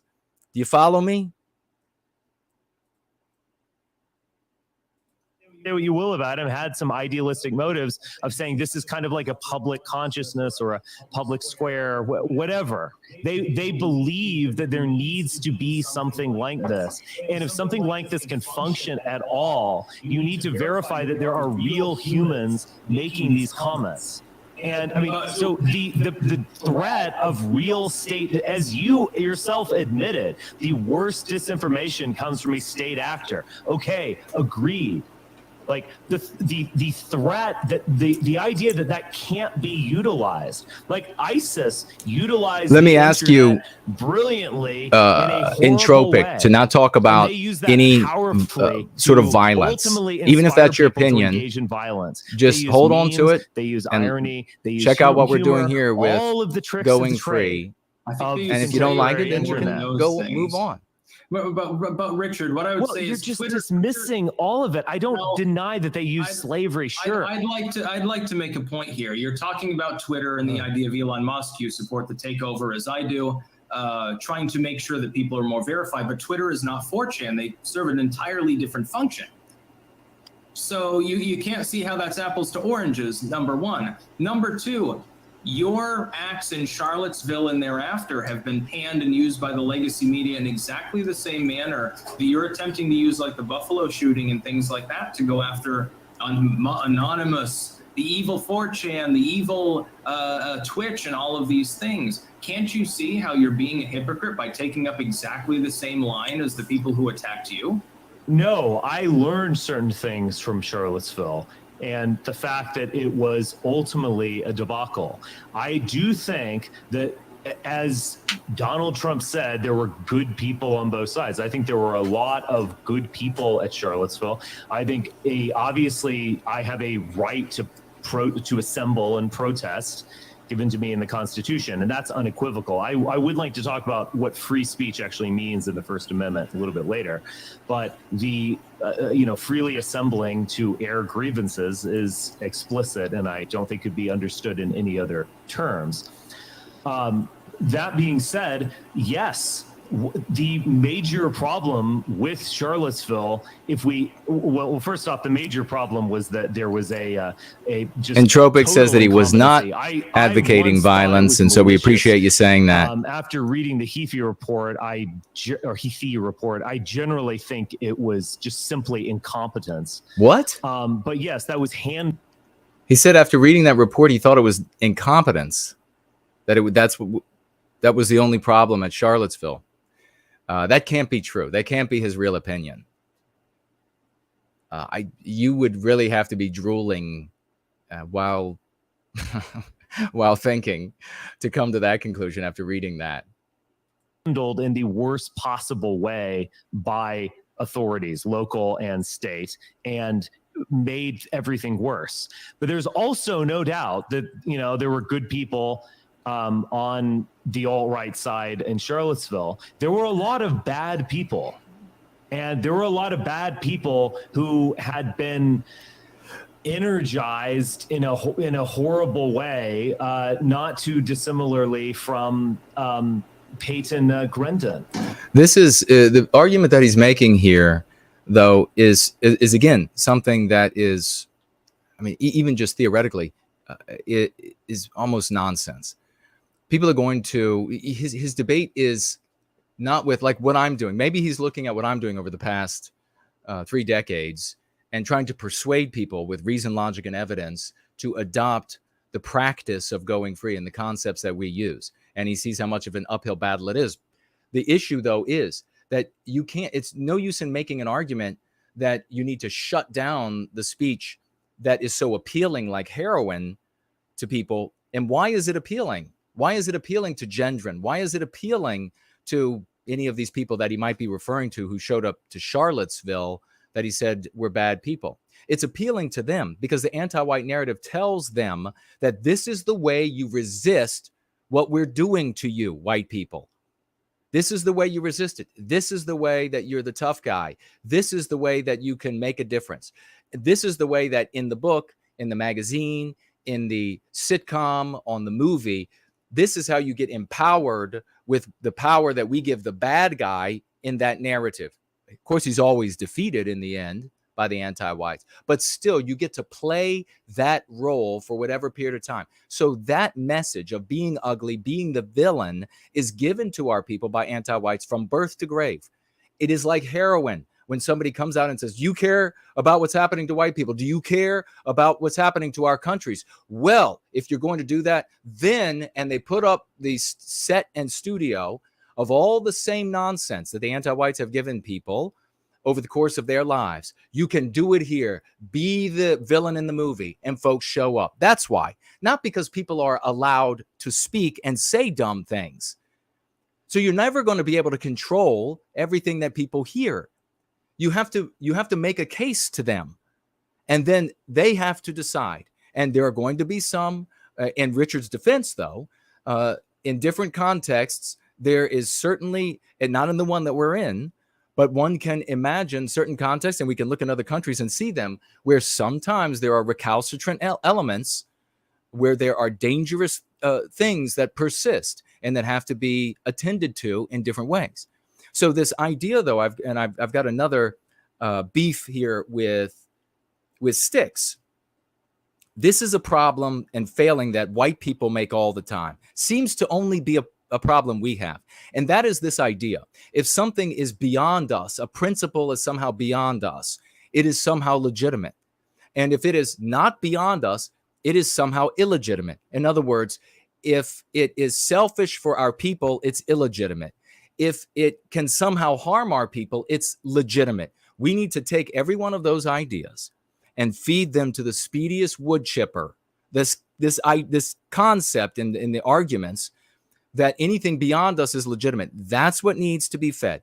Those principles don't have to be destroyed, freedom of speech or whatever it might be. But a new principle above them needs to be enthroned, and that is the well-being of the people that create these ideas. It is idiotic. It is beyond idiotic to sacrifice the blood, the spirit, the body, the biospirit of Western kind on the altar of the ideas that we create. It is idiotic. You preserve that body and spirit with the ideas. Even if you create ideas to make a fairer world, you still have to preserve that body and spirit that created these ideas. You have nothing. You are the height of immorality and unethical behavior to take up the position that the ideas are more important than the flesh that created them. That is infernal. And so what's happening here, and by the way, it is also the way that we were defeated. Did you hear what I just said? It is the way that we were defeated by anti-whites. In very large measure, white people believing in freedom of speech and other principles that we held as more important than ourselves and our people. In a very real way, it was those ideas that enabled anti-whites of all races to make arguments and be tolerated, to gain power and be tolerated on the basis of us playing fair, on the basis of us yielding to a principle beyond ourselves, because allowing ourselves to be injured somehow made it okay, somehow made it more legitimate. It is because we allowed anti-whites freedom of speech.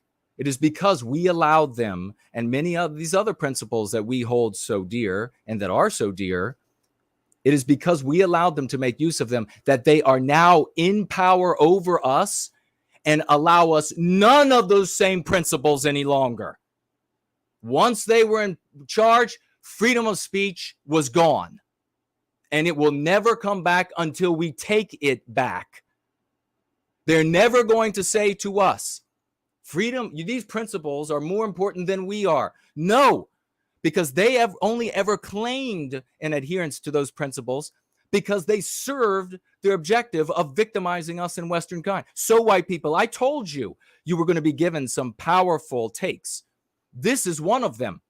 Never put a principle above the flesh that creates it, because this is one of the main reasons, one of the main catalysts for us having our destiny robbed from us in the generations yet to come. Yeah, they were up to no good and they wanted to cause harm. That is not obviously what I imagined. I thought this would be a lot of fun, and yeah, sure, Antifa would show up and whatever, but I expected you thought it was going to be a lot of fun when people who have a penchant for throwing their own poop at the police show up. Now, Richard thought it was going to be a lot of fun because he was going to be on a stage and everybody was going to be saying, look at Richard's on the stage. Kind of like a lot of the other leaders today. It's like, oh, that's why Richard thought it was going to be fun. Richard didn't really care about what was going to happen to the people that had the rocks thrown at them and that Styx is talking about now. That wasn't at all on his mind. It doesn't sound like fun. It sounds like hell to me. Well, fair enough, but maybe, I mean, that's maybe it's your misguidance more than 4chan's misguidance. You can criticize my naivete all you want. That's fair enough. But we did do no, it wasn't naivete. Come on. I wasn't born. I was born tonight, but not last night. Naivete. A number of events. There was a lot of excitement and so on. We did events afterwards. So yeah, that is what I expected. But the fact is, there actually were a lot of bad people there. I guess we're getting off on a bit of a digression here.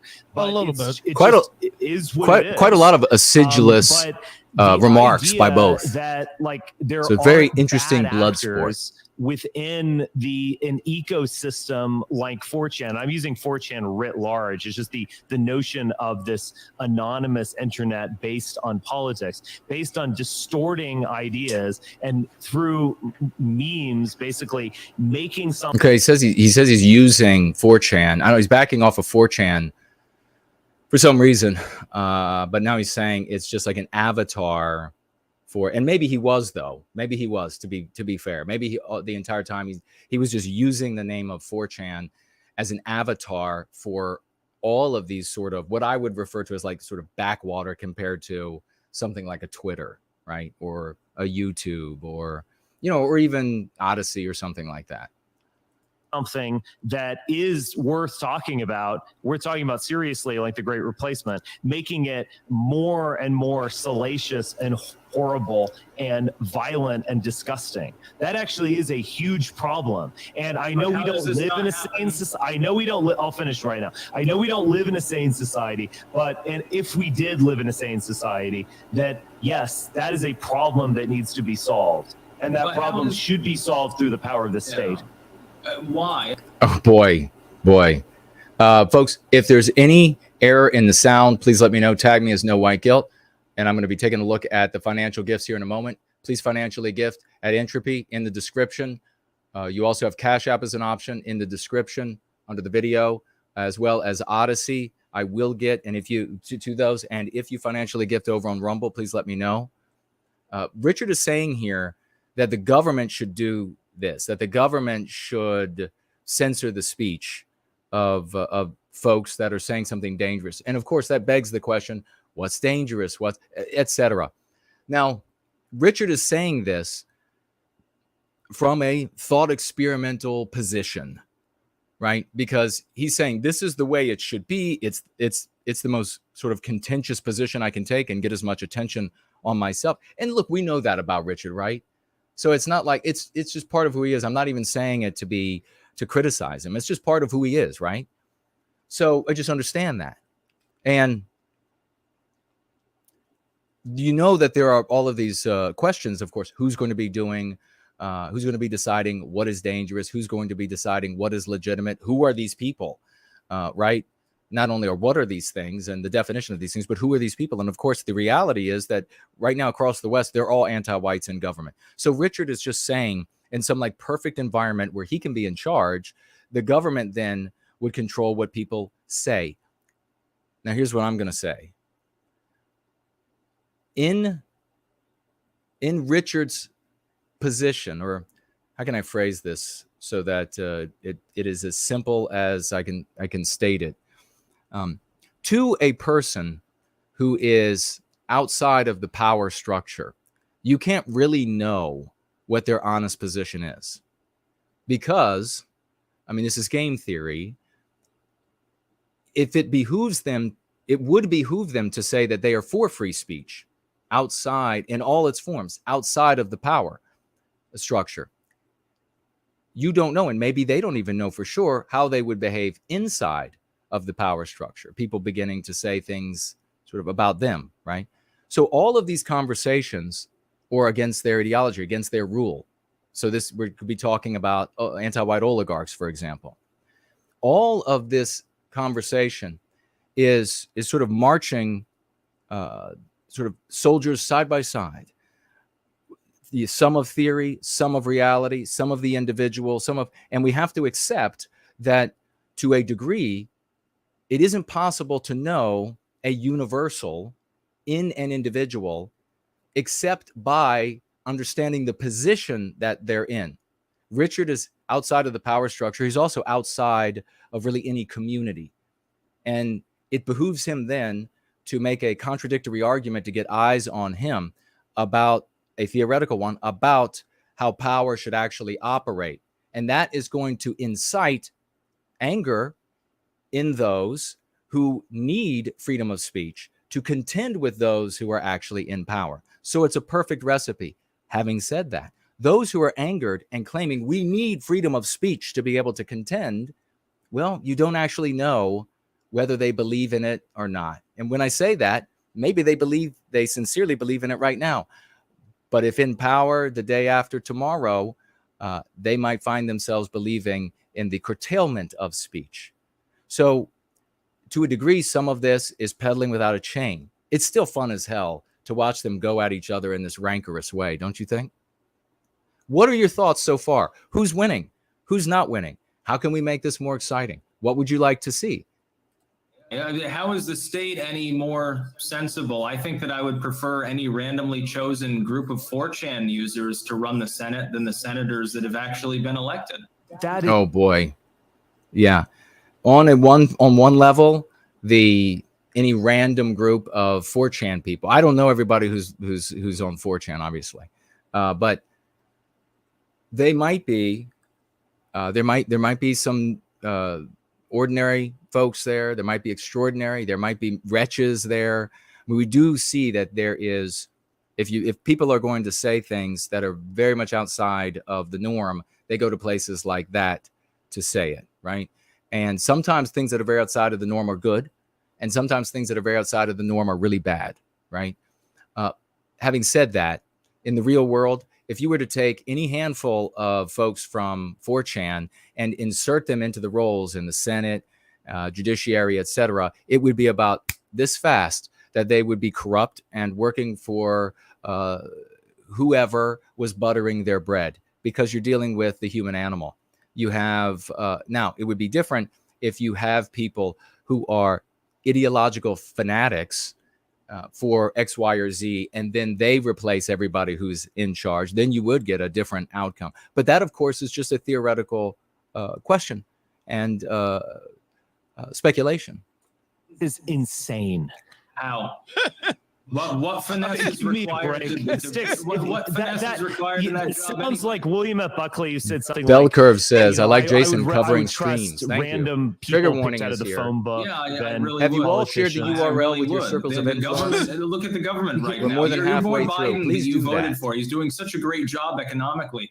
I think that we could get a couple of 4chan nerds that know how to use a TI-83 calculator, and they could probably manage the economy better. That's- Look at crime. I think we could that's get a couple of hyperbole. random former cops that happen to Come on, Styx. If you're still here, I bet your infant laughed at that, right? That was some rich hyperbole. Just get some people with calculators. They'll do a better job. Even if they could use the calculator better, or if they were human math machines, human calculators, you know, they would just be bought out the next day. use politically incorrect, and they would have a better policy with regards to policing. Look at the executive branch. It's run by a dude who clearly has dementia that you crazily voted for. I think that anybody. All right. Archangel says your volume keeps rising. Each time I turn it down, your volume increases. Is anybody else having that issue? El Rondra says just keep your distance from the mic. Okay. Overpowering. Okay. I'm overpowering the speakers. Gotcha. You could replace him. You do a better job. Ethan Ralph would do a better job. I do a better job. It's low hanging fruit though, because the cat could do a better job. So why do you have your ass in the air about what 4chan, I'm saying is, and you want state control? I want better Are you people in crazy? politics too. There's not like we live in a disturbed society, but to See, this is the basically incongruity of the conversation. Both of these guys are coming from two different directions. And you just saw that Richard had to come from a theoretical place to address a more of a real world, what he believed that Styx was ultimately saying with his hyperbole, which is the people in power are lousy. And so we need better people in power. That's where Richard tried to meet that conversation. But you can see when you have such incongruity, you get this sort of parallel tracks of thought that don't necessarily address each other's positions. But what? I said Biden's disturbed. Yes. I thought Richard had just heard me. Now, if that had happened, we'd really have a review. Well, I think our society is going down the tubes in general. I thought maybe we could reach common ground on that point, but it can. But I think it can be saved. You want it to be collapsed. You so think it can, you think it can be saved through like the marketplace of ideas or something? I fully reject that. I think the worst You don't want possible it to be ideas come saved. out of the anonymous. Well, who's the accelerationist now? What I'm saying is that in the event that we are lucky enough to live in a sane society, we are going to have to deal with problems like this. And the only way to deal with them is through state power. The state is ultimately has a shadow over all. Now, ultimately, though, I want to, and I'm trying not to blow your ears off. Maybe I'll just whisper into your ears, sweet nothings. Some people are going to be totally grossed out. Others might like the idea. But this idea that it should be controlled by state power is, in the position that Richard is taking, is really not revolutionary at all. It's really not shocking at all, because it is controlled by state power. Ultimately, it is. And it's through the use of state agents and agencies that the real power holders, which are not the state, effectuate the outcomes they desire. You have to contend with what's really there. And first you have to be able to see what's really there. All over the economy and all of these things. It is through the state that you can actually control these things and properly censor things that are absolutely toxic to the body politic. Properly You're censor basically things. the steward of Internet- Gondor talking about the ring of Sauron, the ring of power. Yes, How you're gonna Tolkien use was it. wrong. I'm not a libertarian. You're going to use it. FAG. You're going to use the power of the ring of darkness in order to make things better. That'll work. Yes, It's not Darth like Vader anyone's was ever, right. Nobody's Listen. Stalin didn't try this before. Pol Pot didn't think of that before. Every Oh, being the great society, boogeyman. every society, the notion of free, unadulterated, and in Well, I was working on the microphone. Let me know if it's all right. Did Styx just say that that Pol Pot and Stalin didn't try to control speech? There's no way. There's no way he said that. I'm not going back. Just let me know if that's what he said.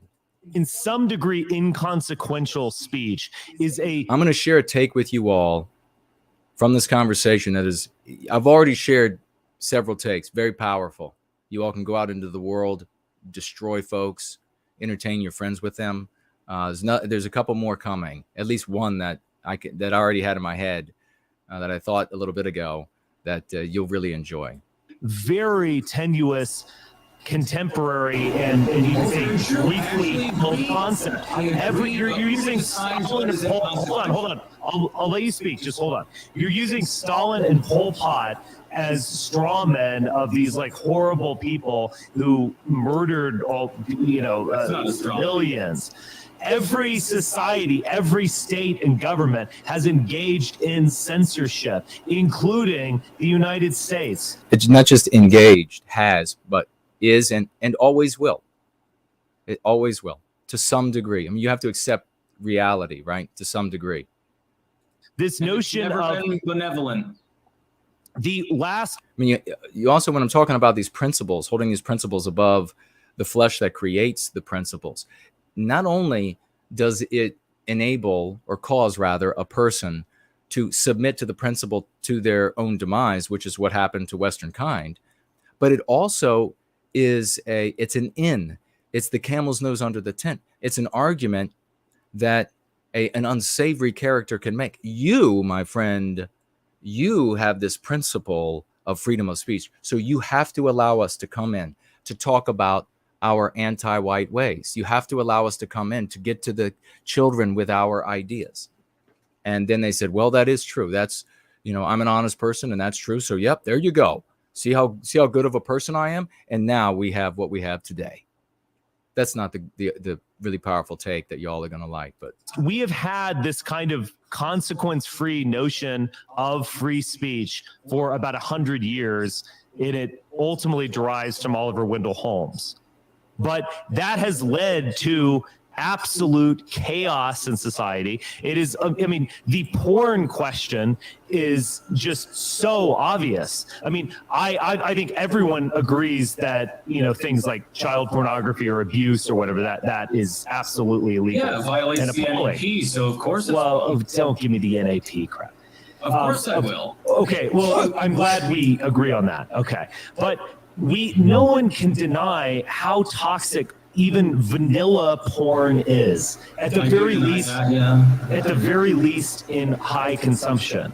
That we have to have a notion of the health of the people when we make determinations like this. Okay, yes. And if we were in control of our destiny, see, these are the sort of arguments that have taken place. I've told you all about the pedantic prattling many times in the white sympathetic sphere over the decades that I got absolutely fed up with. I enjoy it a little bit more now because then when I had to hear these in after parties, after conferences and at meetings, when I had to hear these sorts of things, there really wasn't slandering and there really wasn't insulting. It was just somebody making this argument. And I would say, yes, okay, you have to control for the health and benefit of the people. And now can we go about trying to recapture our destiny? Because we're not like this close or something to being in control of our destiny, at which point we can decide that certain amounts or certain kinds of porn won't be allowed at all.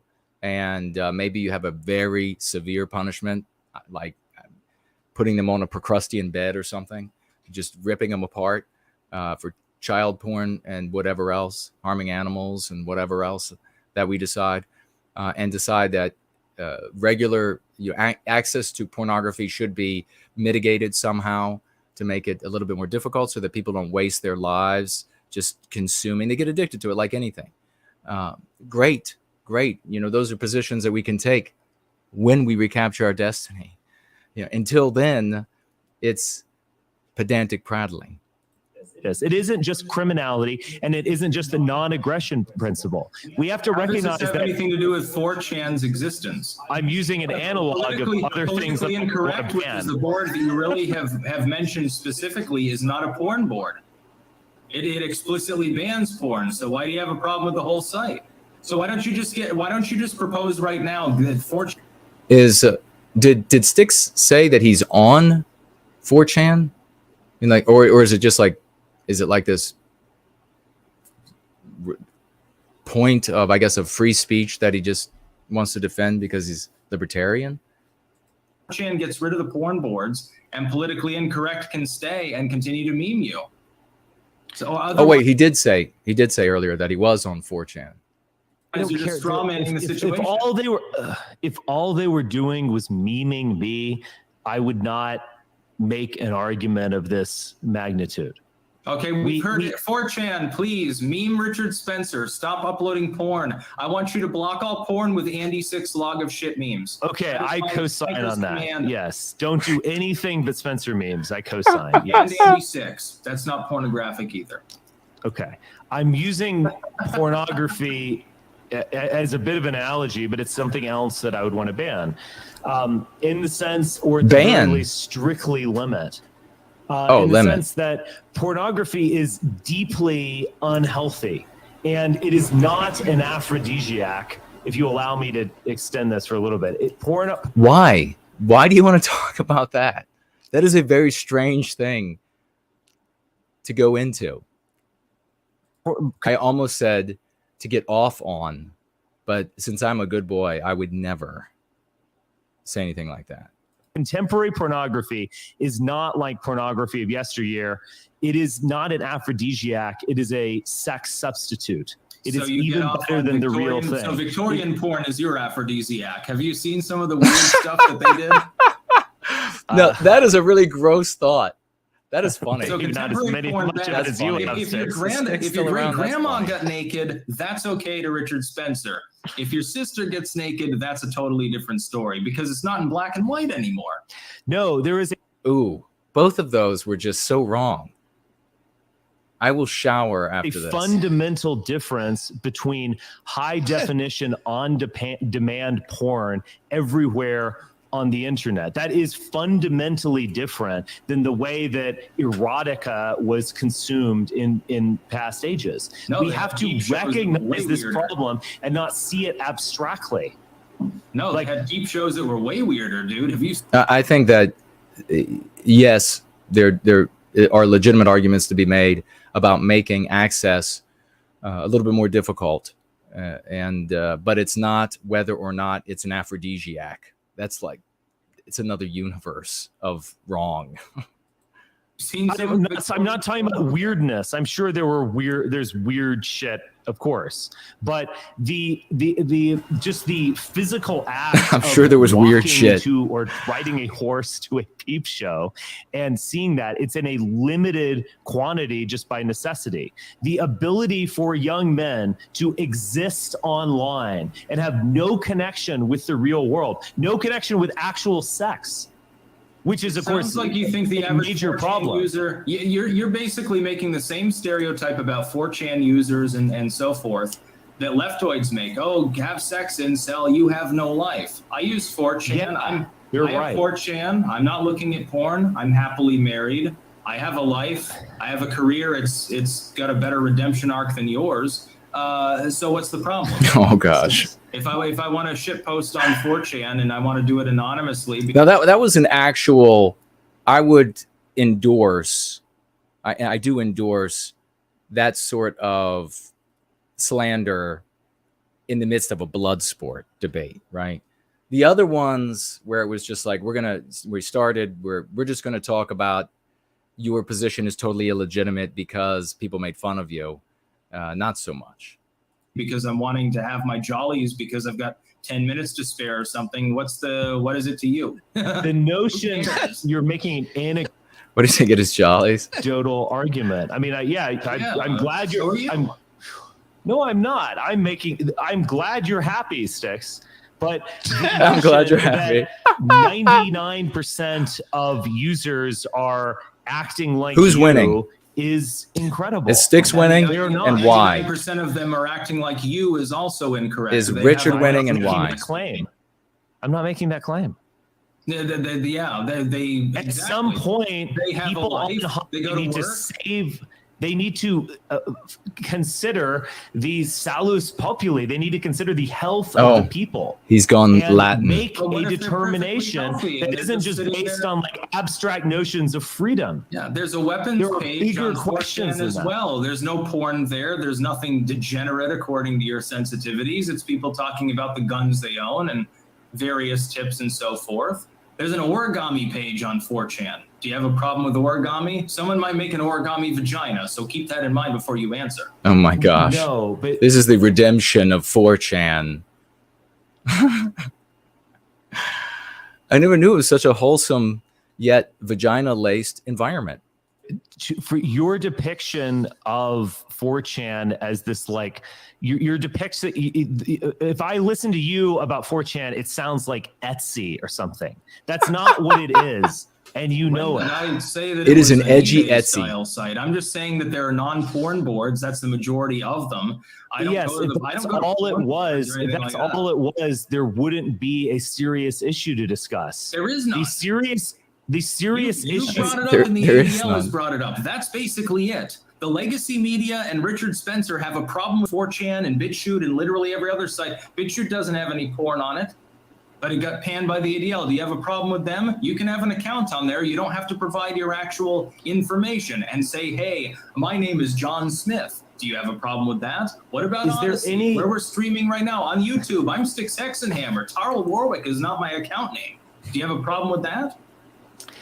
I am saying that there are serious problems for broader society that derive specifically from all of the things that you just mentioned. You can always mention things that are like, oh, this is a good poster on 4chan. I'm sure we could find one, perhaps. Something No, on this- Odyssey. Oh, This position of Richard's at this moment, this angle for the argument is extremely weak. To say that a specific environment is the cause of, but as I said, the problem with the anonymity is that it's everywhere, and you don't have a part of the internet where people are forced to come out from behind the anonymity and engage with each other as the folks that they are. So Twitter would be a great place for that to happen. And I hope it does. I hope they get rid of the ability to be anonymous there. And if you want to be, you feel that you can't be who you are, well, then you need to see a therapist. course I know this is him. a He's great me. streamer on Odyssey. But I'm going to go ahead and make this point. I'm going to read the financial gift. I'm going to make this. We have two financial gifts, and I'm going to read them really quickly. But I'm going to make this point here. I think that what Styx is doing in this debate here is, I don't even know if he's aware of it, or maybe he's just kidding around. He showed up and said he just didn't take this seriously, doesn't take Richard seriously. So maybe he's just kidding around. Having said that, he's making an argument for phishing. So he's claiming to be making an argument for the freedom of speech, which is granted to, or not granted, you follow me. It's not taken from people, citizens who you know who they are in the United States, right? You know who they are, you know their identity, and this right to speak, which is also, by the way, nobody talks about this except for me, I think. It's also the right to hear. So don't just allow it to be in your mind what it has become, which is just the right to say something. Because what you end up having with all the shadow banning is, well, we'll give you the ability to speak, but we won't let anybody hear you. No, it's not only denies me my freedom of speech when I'm denied an audience, it denies you your freedom of speech when you are prevented from hearing what I have to say. Does that make sense? All right. What Styx is doing, and if he's doing it consciously, I don't think he is, but it would be reprehensible if done consciously. And that is to advocate for phishing, PH, to advocate for fishing and therefore being others other than yourself, being identities other than yourself, anonymous, advocating for fishing and then using a right that is totally inappropriate, and that is the right to free speech. You have the right to free speech as Styx, Hex, and Hammer III, whatever your real name is, right? Richard Spencer has the right to free speech, or he should. Denied it, of course, in places, but the ear's at the door, as a citizen of the United States. But anonymous crank, it has not been given, has not had his speech or her speech abridged, or its speech abridged. That is written nowhere. So this is a fundamentally flawed and reprehensible position if Styx is aware that he's making it. Because the position is for fishing. He says people should be allowed to fish. People should be allowed to be fishermen with a PH. And then attempts to give them, and makes the argument, the right of a citizen whose name and face is known. Bullshit. You do not have the right. There is no right written anywhere, not even in libertarian thought, at least of any sane libertarians that I've heard from, that anonymous fishermen should be able to say and do whatever they want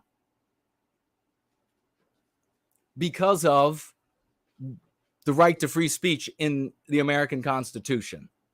It is a preposterous argument. It is like claiming, what would this be like? Using the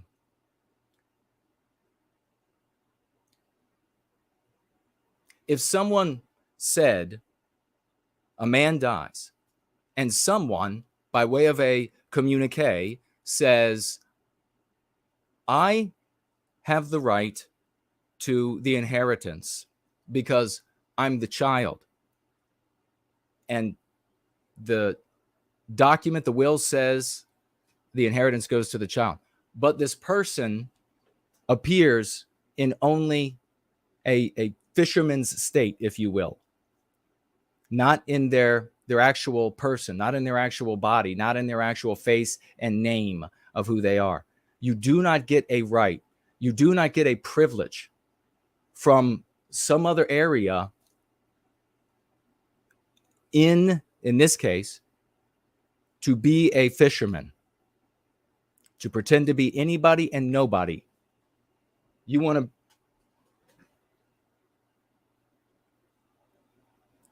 to see, you want to be able to be anonymous, you want to be able to be a fisherman, well, then argue for the benefits of anonymity, not invoking freedom of speech. It is out of place and inappropriate here. And if you are aware of what you're doing, it's reprehensible. Sure, I get it, but You're streaming anonymously right now, to deny the reality of the toxicity of this culture is just bizarre. You seem to not take it seriously. You think there are no consequences to it. You think there are no consequences to people's health because of this nonsense. No, because you fixate on freedom. So far, every time that we've had an interpersonal chat or debate or something, you've used the term toxic. And this is the third time, I think, in this debate that you've used it. Who taught you that buzz term? I can't imagine that you thought it up yourself. Because most people think you're toxic. Just to be clear, if I look at CNN, oh boy, come on. I mean, I know, Styx, you were saying you just didn't take him seriously, but saying who taught you this phrase? I mean, just get to overturning his arguments. Right now, I'll get to. Sloth says that intellectual embargo is leaving the internet forever tomorrow. I had no idea this was happening. I'll absolutely reach out to him. Tall Kevin, 87, thank you, sir. Financially gifts $5. He writes here, Spencer and Styx do not seem like master debaters. I'm surprised. Styx looks like a very masterful debater, but he really dropped the ball or balls. Disgraceful behavior for such esteemed debaters. Well, there is a take right there, folks. Maybe that's the takeaway from this debate. Get out your raucous emojis and 07s for Penelope. Thank you so much, sister. $75 financial gift. Come on, folks. Reach into your pockets. Get out those raucous emojis and 07s. You got to show the love when somebody stands up for white well-being. And she writes with those $75, I can no other answer make but thanks and ever thanks. What, my gosh. I am humbled, and you are most welcome. Penelope Maynard, ladies and gentlemen, $75 financial gift. No other answer but thanks and ever thanks. You are most welcome. Let's get back to this head-on collision. It's getting ugly. What happens in the final minutes? Do they start clawing each other's eyes out? Something they're talking about you, they'll use the same term for you. Should you be silenced and incapable of posting, or should you be capable of going to a site and being anonymous, getting around all the bans, all this horse shit where they say that you're some sort of next Joseph Goebbels and you should be able to speak your mind? Styx is making asking a pertinent question, and it's forming an argument, and that is being banned and what should constitute a ban. And of course, this again is just all theoretical. Of course, what it is today is if you in some way upset an anti-white, if you're not anti-white enough, you're gone, right? What Musk is talking about, speech that would get you arrested, would also get you banned. That's the sort of thing that probably is likely to benefit or likely work positively when everybody has to share their identities. And if you want to go someplace, apparently you can do this at 4chan. If you want to go there and you want to say, hey, you want to go do something awful or whatever, then everyone will know that's the bad part of town. Too. And that's what I want for you. And that's the difference between us. I don't begrudge that. I mean, think about the real world, and you wouldn't mix like the seedy bar where, you know, guys go to get in fights. They go to find a prostitute or buy drugs or whatever. You wouldn't like put that right in the middle of a town square where it's uptown. People are all very polite or whatever. You know what I mean? You've got to do the same thing. I believe, or this is what I would like to see with the internet environment. To anyone, even if I deeply disagree with them. I disagree with you on many things other than 80s music, I suppose. I disagree with I was defending Hassan Piker when he got his temporary ban from YouTube. Dude's a friggin' commie. He's a total grifter, but I don't care. He has the right to speak. Oh, no. I don't like, this guy is a vicious, Hassan Piker is a vicious anti-white. I just did a burn down of his video that there's no such thing as white people. He every 30 seconds he made an argument that was totally fallacious and hateful as all hell, and results in victimization of white people in general, white children in particular. You do not receive any validity, folks. Your position does not become more valid and just if you ride the hell out of the fence. There are two things here: riding the fence and obeisance to this principle that you sacrifice our people on. So essentially what Styx is saying, and it's a pretty typical libertarian position, is my position is more valid because I will sit on this fence between opposing sides and I will apply a principle that will harm my people. And so therefore I'm just, I'm legitimate. No, you're not just and legitimate. And so it's also a convenient thing to say in the midst of a debate. I'm going to defend everybody's right to say anything they want. Well, that's why we're here today. That's why we're getting censored everywhere. That's probably why, Styx, you left the United States, at least in part. Getting really ugly here, my friend. That's probably why more and more white people are heading to more and more white areas. They're white flighting to white areas, as well as into drugs and things like that. Because Too many white people have said, I'm going to defend Hassan Piker, his right to speech. Well, he won't defend your right to speech, my friend. No, he'll cut your tongue out. He and the other anti-whites will cut your tongue right out. That makes you anachronistic. That makes you a ghost of the memory that lost for white people, for Western civilization. It is those ideas and this obeisance to those principles that used to harm us, have been used to harm us, that is just unconscionable to continue to hold. So I'm going to suggest that you change your mind on that. He would absolutely cut your tongue out, but you would let him speak. Do you think it's a really fair playing field that the anti-whites have created? Do you really think that he has nearly 1 million people subscribed to his channel preaching total idiocy? I mean, the guy is like a functional, I almost said a word that probably would have got the channel deleted by anti-whites. So the guy's not smart. And he has nearly 1 million people subscribed to him. I know you probably listen, Styx. 1 million people. Do you think he's providing 1 million people worth of value? No. The anti-whites are ensuring that more people, every single person that could potentially subscribe to him, will get the notification and will find out about him so that they can get them subscribed to him, to Hassan. What happens with me? So you do not become more valid, more right, more correct, more moral, more ethical by upholding a position that destroys me and elevates Hassan. In the free market of ideas, and it works. No, and it doesn't. Know that it worked because the internet's been public for a long time, and nobody, including yourself, had a problem until the last few years. Oh, bullshit. Whoa. Totally wrong.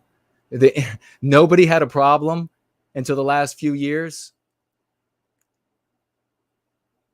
Seemed to work fine for the first 20 years. What's the difference now? Do you think that society is getting healthier?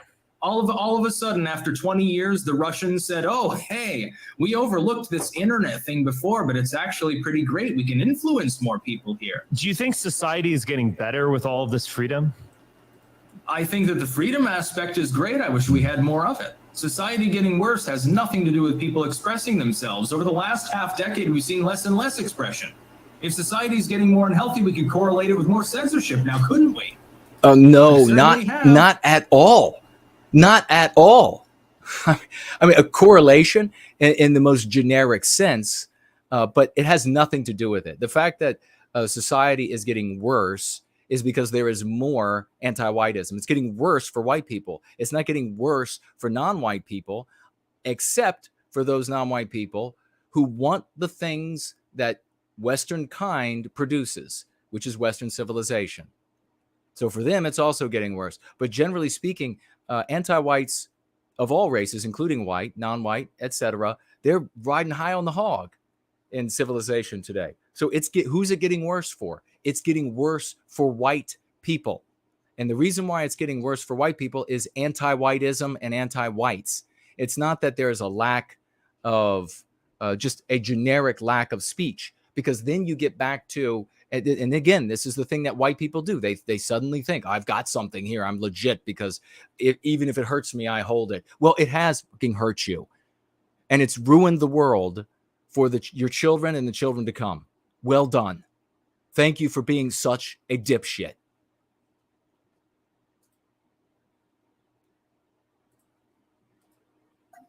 If there's any sense, in the world, I've been we can capture our destiny. Just and because I am people banned, will not be allowed. I mean, I get it. I have huge detractors. White children are evil. Boogeyman. I get it. Exactly. They just won't be allowed to do it. That my willingness to say this has all the more authenticity. Let me rephrase that. The white people who survive that will be their position. The white people who say, oh no, this principle above me applies to everyone, even if it just wipes out the people who created the principle, they won't survive that. Have to think seriously about these issues, but how we would act if we were in control, and not just act in this kind of passive aggressive kind of defensive manner of, well, we just need to allow everything so that they don't ban me or something. We need to examine these serious problems in anonymity, these serious problems of these total cesspool. Like, again, I'm using 4chan very broadly. I'm not using it really specifically. The just cesspool of the anonymous internet, where it invariably goes over and over again towards violence, stupidity, the destruction of ideas, the agitation of damaged minds, and the fragmentations of minds that need not be damaged. We need to just simply recognize this reality. You're saying there's more censorship. The harm to minds has been done in part by ideas that Richard has expressed, but not all of his ideas, certainly. But it is there are harmful ideas, and it's always we suffer from the lowest common denominator winning the conversation because of numbers, because of volume of the speakers. You sound there are like more an people evangelical talking about Harry Potter or something like that. And by the way, I'm not suggesting a like Richard is a sort of quasi or pseudo remedy for it. I deal in the real world. I'm just observing this, and I'm sharing takes to empower all of you. You sound like an evangelical talking about the Sorcerer's Stone. Do you even use these sites? How much time have you spent on 4chan or any of these other sites? There we go. You're ignorant. Very little. You don't know what you're talking about. You don't even use the site. You get your news about what's from on this No, stuff. you don't. Fuck that. No, you don't. You get it from secondhand sources like the ADL or CNN Who's having or fun? Fox or whoever the hell else you happen to read that day. That's what you know about 4chan. I have probably visited 4chan, and it is unbelievably. When did you visit? Embarrassing. 5 years ago? No, it's last time. I think I looked at it recently because I wanted to think about these things. But yeah, I visited it off and on. I'm not a user of 4chan, no. Then you probably should not be pretending to be an expert on Charles says that Styx is winning this conversation every day, and I find it wonderful. And yes, there are Spencer threads, and some of them are negative. Look, there are threads about me. It's not about me. Oh, here it goes again. There are threads about I'm me. just saying it's not about. This is he's Styx is going back to the you should be okay with the people making fun of you, but again, that as I said earlier, that's convenient because it's not undermining Styx ambitions, whereas it did for Spencer. I mean, okay. I know how it feels, Richard. Don't worry, I empathize with you. I get called a tranny, and I get called a scammer, and all of these other things, and it's funny. I can go into the thread anonymously, and I can shitpost against people that are saying things about me that are. Dunstan says Styx is milquetoast GOP. Shill. Go and have some fun. Stop taking You say that I don't take things seriously enough. I think I'm having a great time. You take them too seriously. And you shouldn't be because there are actual serious things in this world, Styx, beyond just like demanding freedom. Yeah, freedom for what? Freedom for what? Freedom to have a healthier, better, more productive, innovative society, or freedom to become Spencer is even angrier than he was with Mark. That is the question. Yeah, you don't have the freedom to do what Richard Spencer in the real meaning of the word. Yes, you don't have the right to do what Richard Spencer thinks is wrong. Well, what if I take up that line? Then I think you're a degenerate because you want to censor things. So I think that you should be censored preemptively. And JK160 says Spencer loves using anti-white terms. How is that any different? Throughout human history, I don't care about what ancient people did. I'm not talking about ancient people. I'm talking about Americans up to 100 years ago. I mean, it's even more recently. So our great-great-grandparents. They made decisions. Andre is with us, folks. I'm going to be revealing very exciting tomorrow. I tweeted it, gabbed it, put it everywhere. His first piece of his symphony telling the story of my book, Prometheus Rising, Take Back Your Destiny. Make sure you're there tomorrow at 5 on Sunday. I take this whole question very seriously. I take words very seriously. I take taking responsibility for your words very seriously. Yes, I do. And this is a serious topic. I mean, I'm you aware think that it's yes, hilarious, but it's exactly. a very You're serious trying to topic. usher in, yes, it's a serious topic. You want to usher in ADL style censorship, and I stand against it. You And I'm on the right associate side of it. everything, any kind of censorship or Maiden control D's of going to something, you bed. associate Good with night. either Joseph Stalin or the ADL. There are Well, they're other fairly ways similar, of but- exerting Azimuth power Clark is here. besides the ADL and full-on communism. What are you all Yeah, saying no, about you're this You're debate? strawmanning over clear. and over. Every society has made Sunday, tomorrow, 5 p.m., going free, 5 p.m. Eastern time, going free. And we're going to play Andre's part 1 of his symphony, telling the story of Prometheus Rising, Take Back Your Destiny, with a symphony. Truly remarkable, folks. We're going places, and this great champion has given his genius to this work. We're making it happen. Make sure you're there. decisions about this, including our own. Dude, I remember the other day, one of your fans was panning me actually on a Twitter response to your post about this very stream and saying that 4chan itself was a board. You don't know anything about the site. You've proclaimed now ignorance of. I just want to ask you, if you don't know, Prometheus Rising is my mythopoetic book. It's didactic, it's allegorical, and it tells the story of our people. I can't think of another book that has had 2 master musicians, Luke Mason, Eminent Rain, who decided to make an entire album dedicated to telling the story. That album's almost done. Just released song 8, and we'll share that again tomorrow as well. And Andre, who is, I'll learn how to pronounce his surname, who is writing a symphony. When has that happened for a book in the white sympathetic sphere? When? Why aren't you part of this revolution of the mind, of love for our people? Make sure you're there tomorrow at 5 p.m. Eastern time. Basically how it runs, and that you don't use I it know very how. often. I never claimed ignorance of that. I don't use it because it's embarrassing There we go. and gross. You're making my point for me. No, I think it's- you you think it's you gross only to you? live in a libertarian world I where live there's on 4chan, freedom and dude. oppression. I thought you said that already. I didn't accuse you of living on 4chan. I I don't know was anything. making a joke, but Okay. I actually use it. And you Yeah. don't. Okay. So who knows more about it? That's like saying, like, hey, here's my Glock, and you say, oh, here's my Glock, and I'm like, oh, I've fired 1,000 rounds through it, and you're like, oh, I've never fired it. Who are you going to listen to for expertise on the Glock? Well, Yeah. that's the same thing as far as 4chan goes. You can say that about a lot of different things, though, right? You can say that. Yes, saying that the point he's making is valid about being a user and etc. And being able to speak to it, but that is a dodge of Richard's greater position, and it is about speech and curtailing speech, and I think being anti-white to various degrees. About negative things. You guys were talking about child porn earlier. If somebody said, "Well, I watch more child porn," Oh, that's than really funny, anybody," Ralph. You know, What a point he you can just use that made. on a lot of different things, right? Right. Yeah. So anyway, I mean, I don't know. I think we're kind of going in circles. I got some I mean, questions. I want to Oh. step in there anyway because I got some questions. I got some questions. First off, for you, Rich.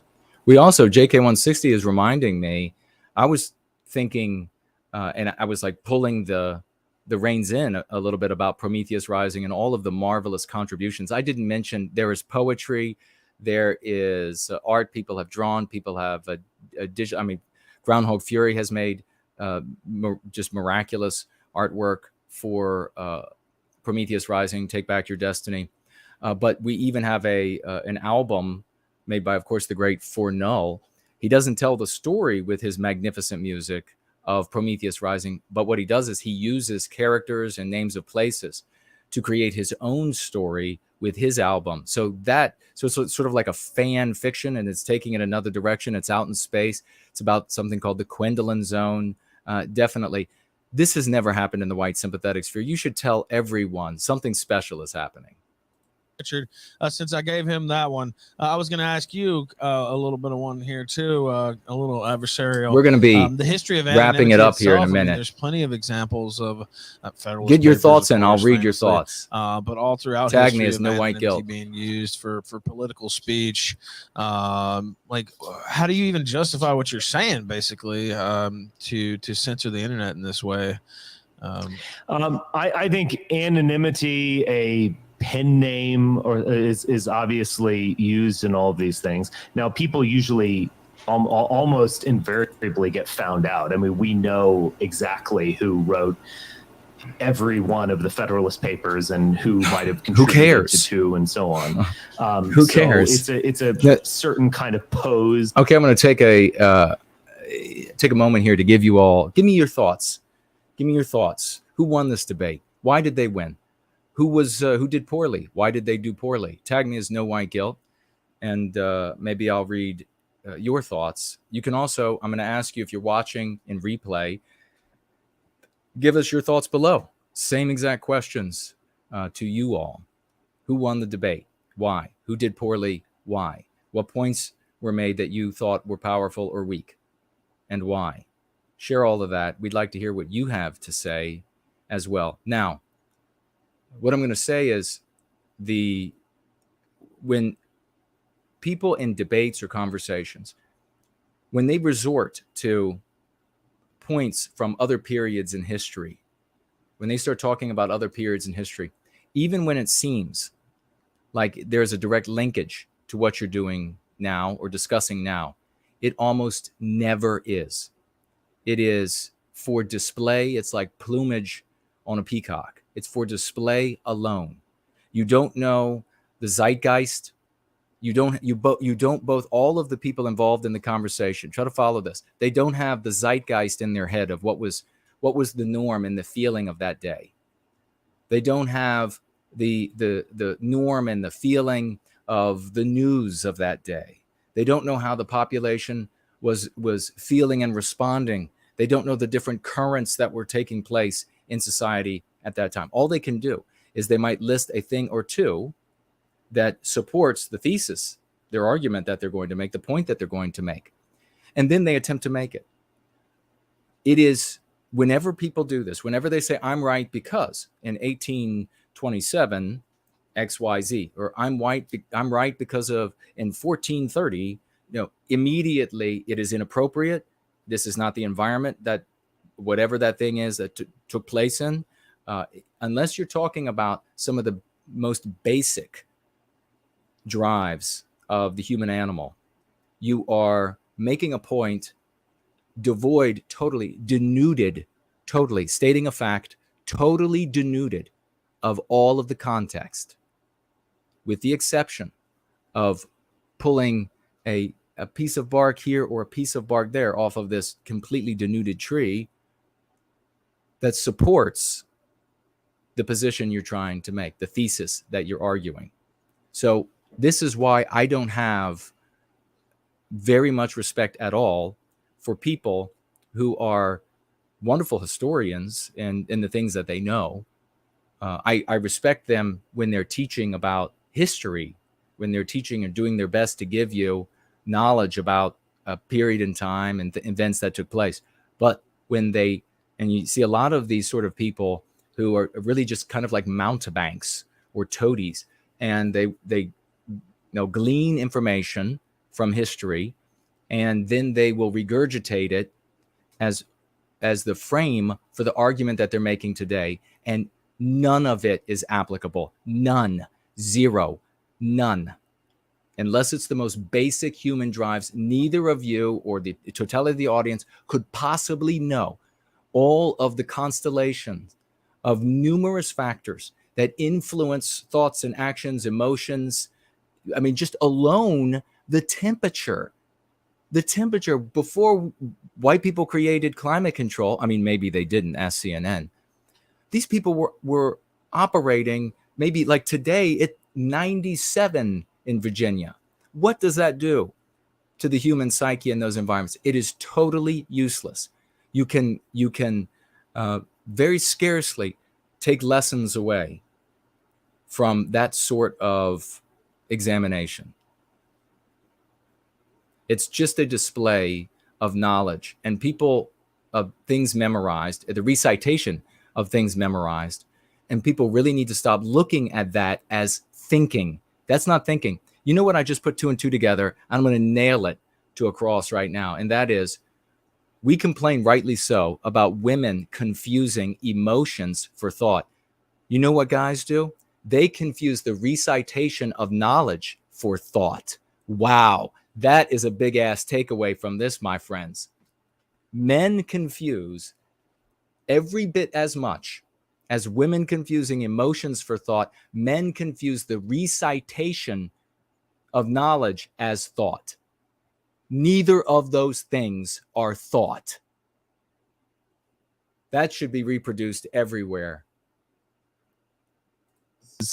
That people have used. I understand that when you are writing something under real oppression, that you have to do that.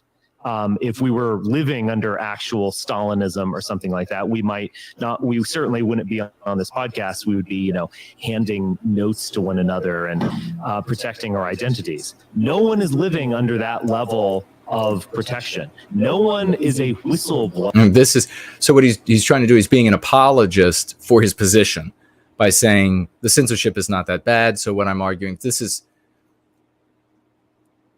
or on any of these sites where they fear repercussions. All right, let me see what you all are saying. Again, they don't want to take, they are embarrassed by themselves. Billy, and they don't want to take responsibility in the live chat for what found they his write. comments It's like disappeared. What is Anne Rice? Because he was talking about another group of human beings and going after them. It's just some other people's fault. What we do here is we focus on Western kind and protecting ourselves. And if you want to focus on another group of human beings and be in their story and be white negative, what we refer to as white negative, then you'll have to do that elsewhere. But we ask when you come here to chill out, learn a little bit about going free, learn about a little bit about what it means to be white positive and to make a real difference in the world. We have actual results. So showing up and saying, let me tell you who it is, how it is, what it is, and how we're going to do it from your armchair, not good, especially when you're talking about things that get channels deleted off of these different platforms. Rice wrote porn novels or, softcore porn. Did I accidentally click on a different stream? Why are they talking about porn novels? Or novels. She was embarrassed by them. She used another name, a nom de plume, from what I've heard. None of these people face that kind of oppression. Moot founded 4chan. He wanted to post porn. He was terrified of his. That's where we started. Let's see. One of Western kind says, debate debacle of pedantic prattling. Indeed. That's a tongue twister. Well done.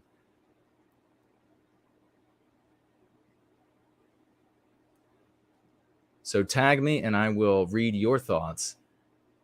Waylon says, Constitution, they would have accepted the type of free speech we use today. They would not have accepted the type of free speech. Well, you see, that's a kind of an example of what I'm talking about.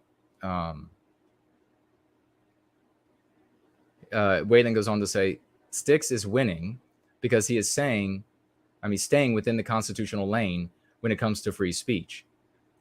Okay, but you were just saying, with all respect, that you know exactly what the founding fathers would think. Now, it's totally misplaced to make that argument. You don't possibly know. You couldn't possibly know. With all respect.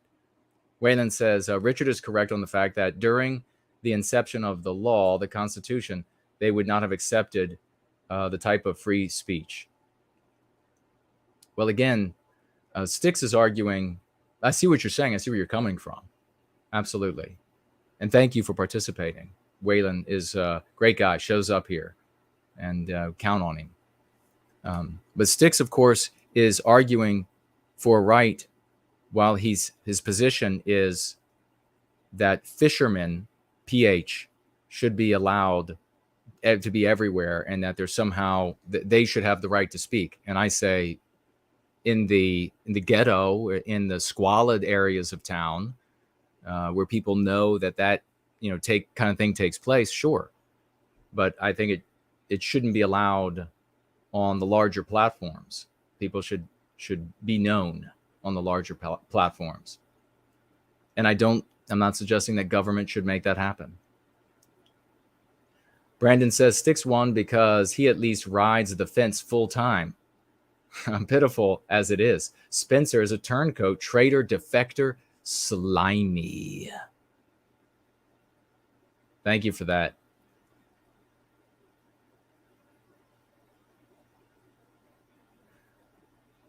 Bob says Spencer has some merit, has some beliefs with merit, but has the same answer is top-down government authority. But nonetheless, debating is trivial within the anti-white narrative. Perfectly written. Dunstan says nobody won. De Novo says, hey, Jason. Hey, guys. Well, good to see you.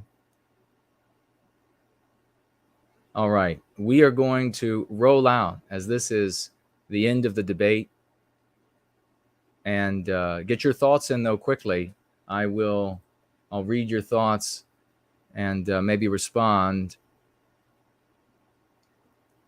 Enzo is here. K-Max is here. No Ike Eclipse is here. Great to see you, good brother. I don't know who won the debate, but those who had to listen to it without commentary lost. Very well written. For that, my friend, you get a proper salute.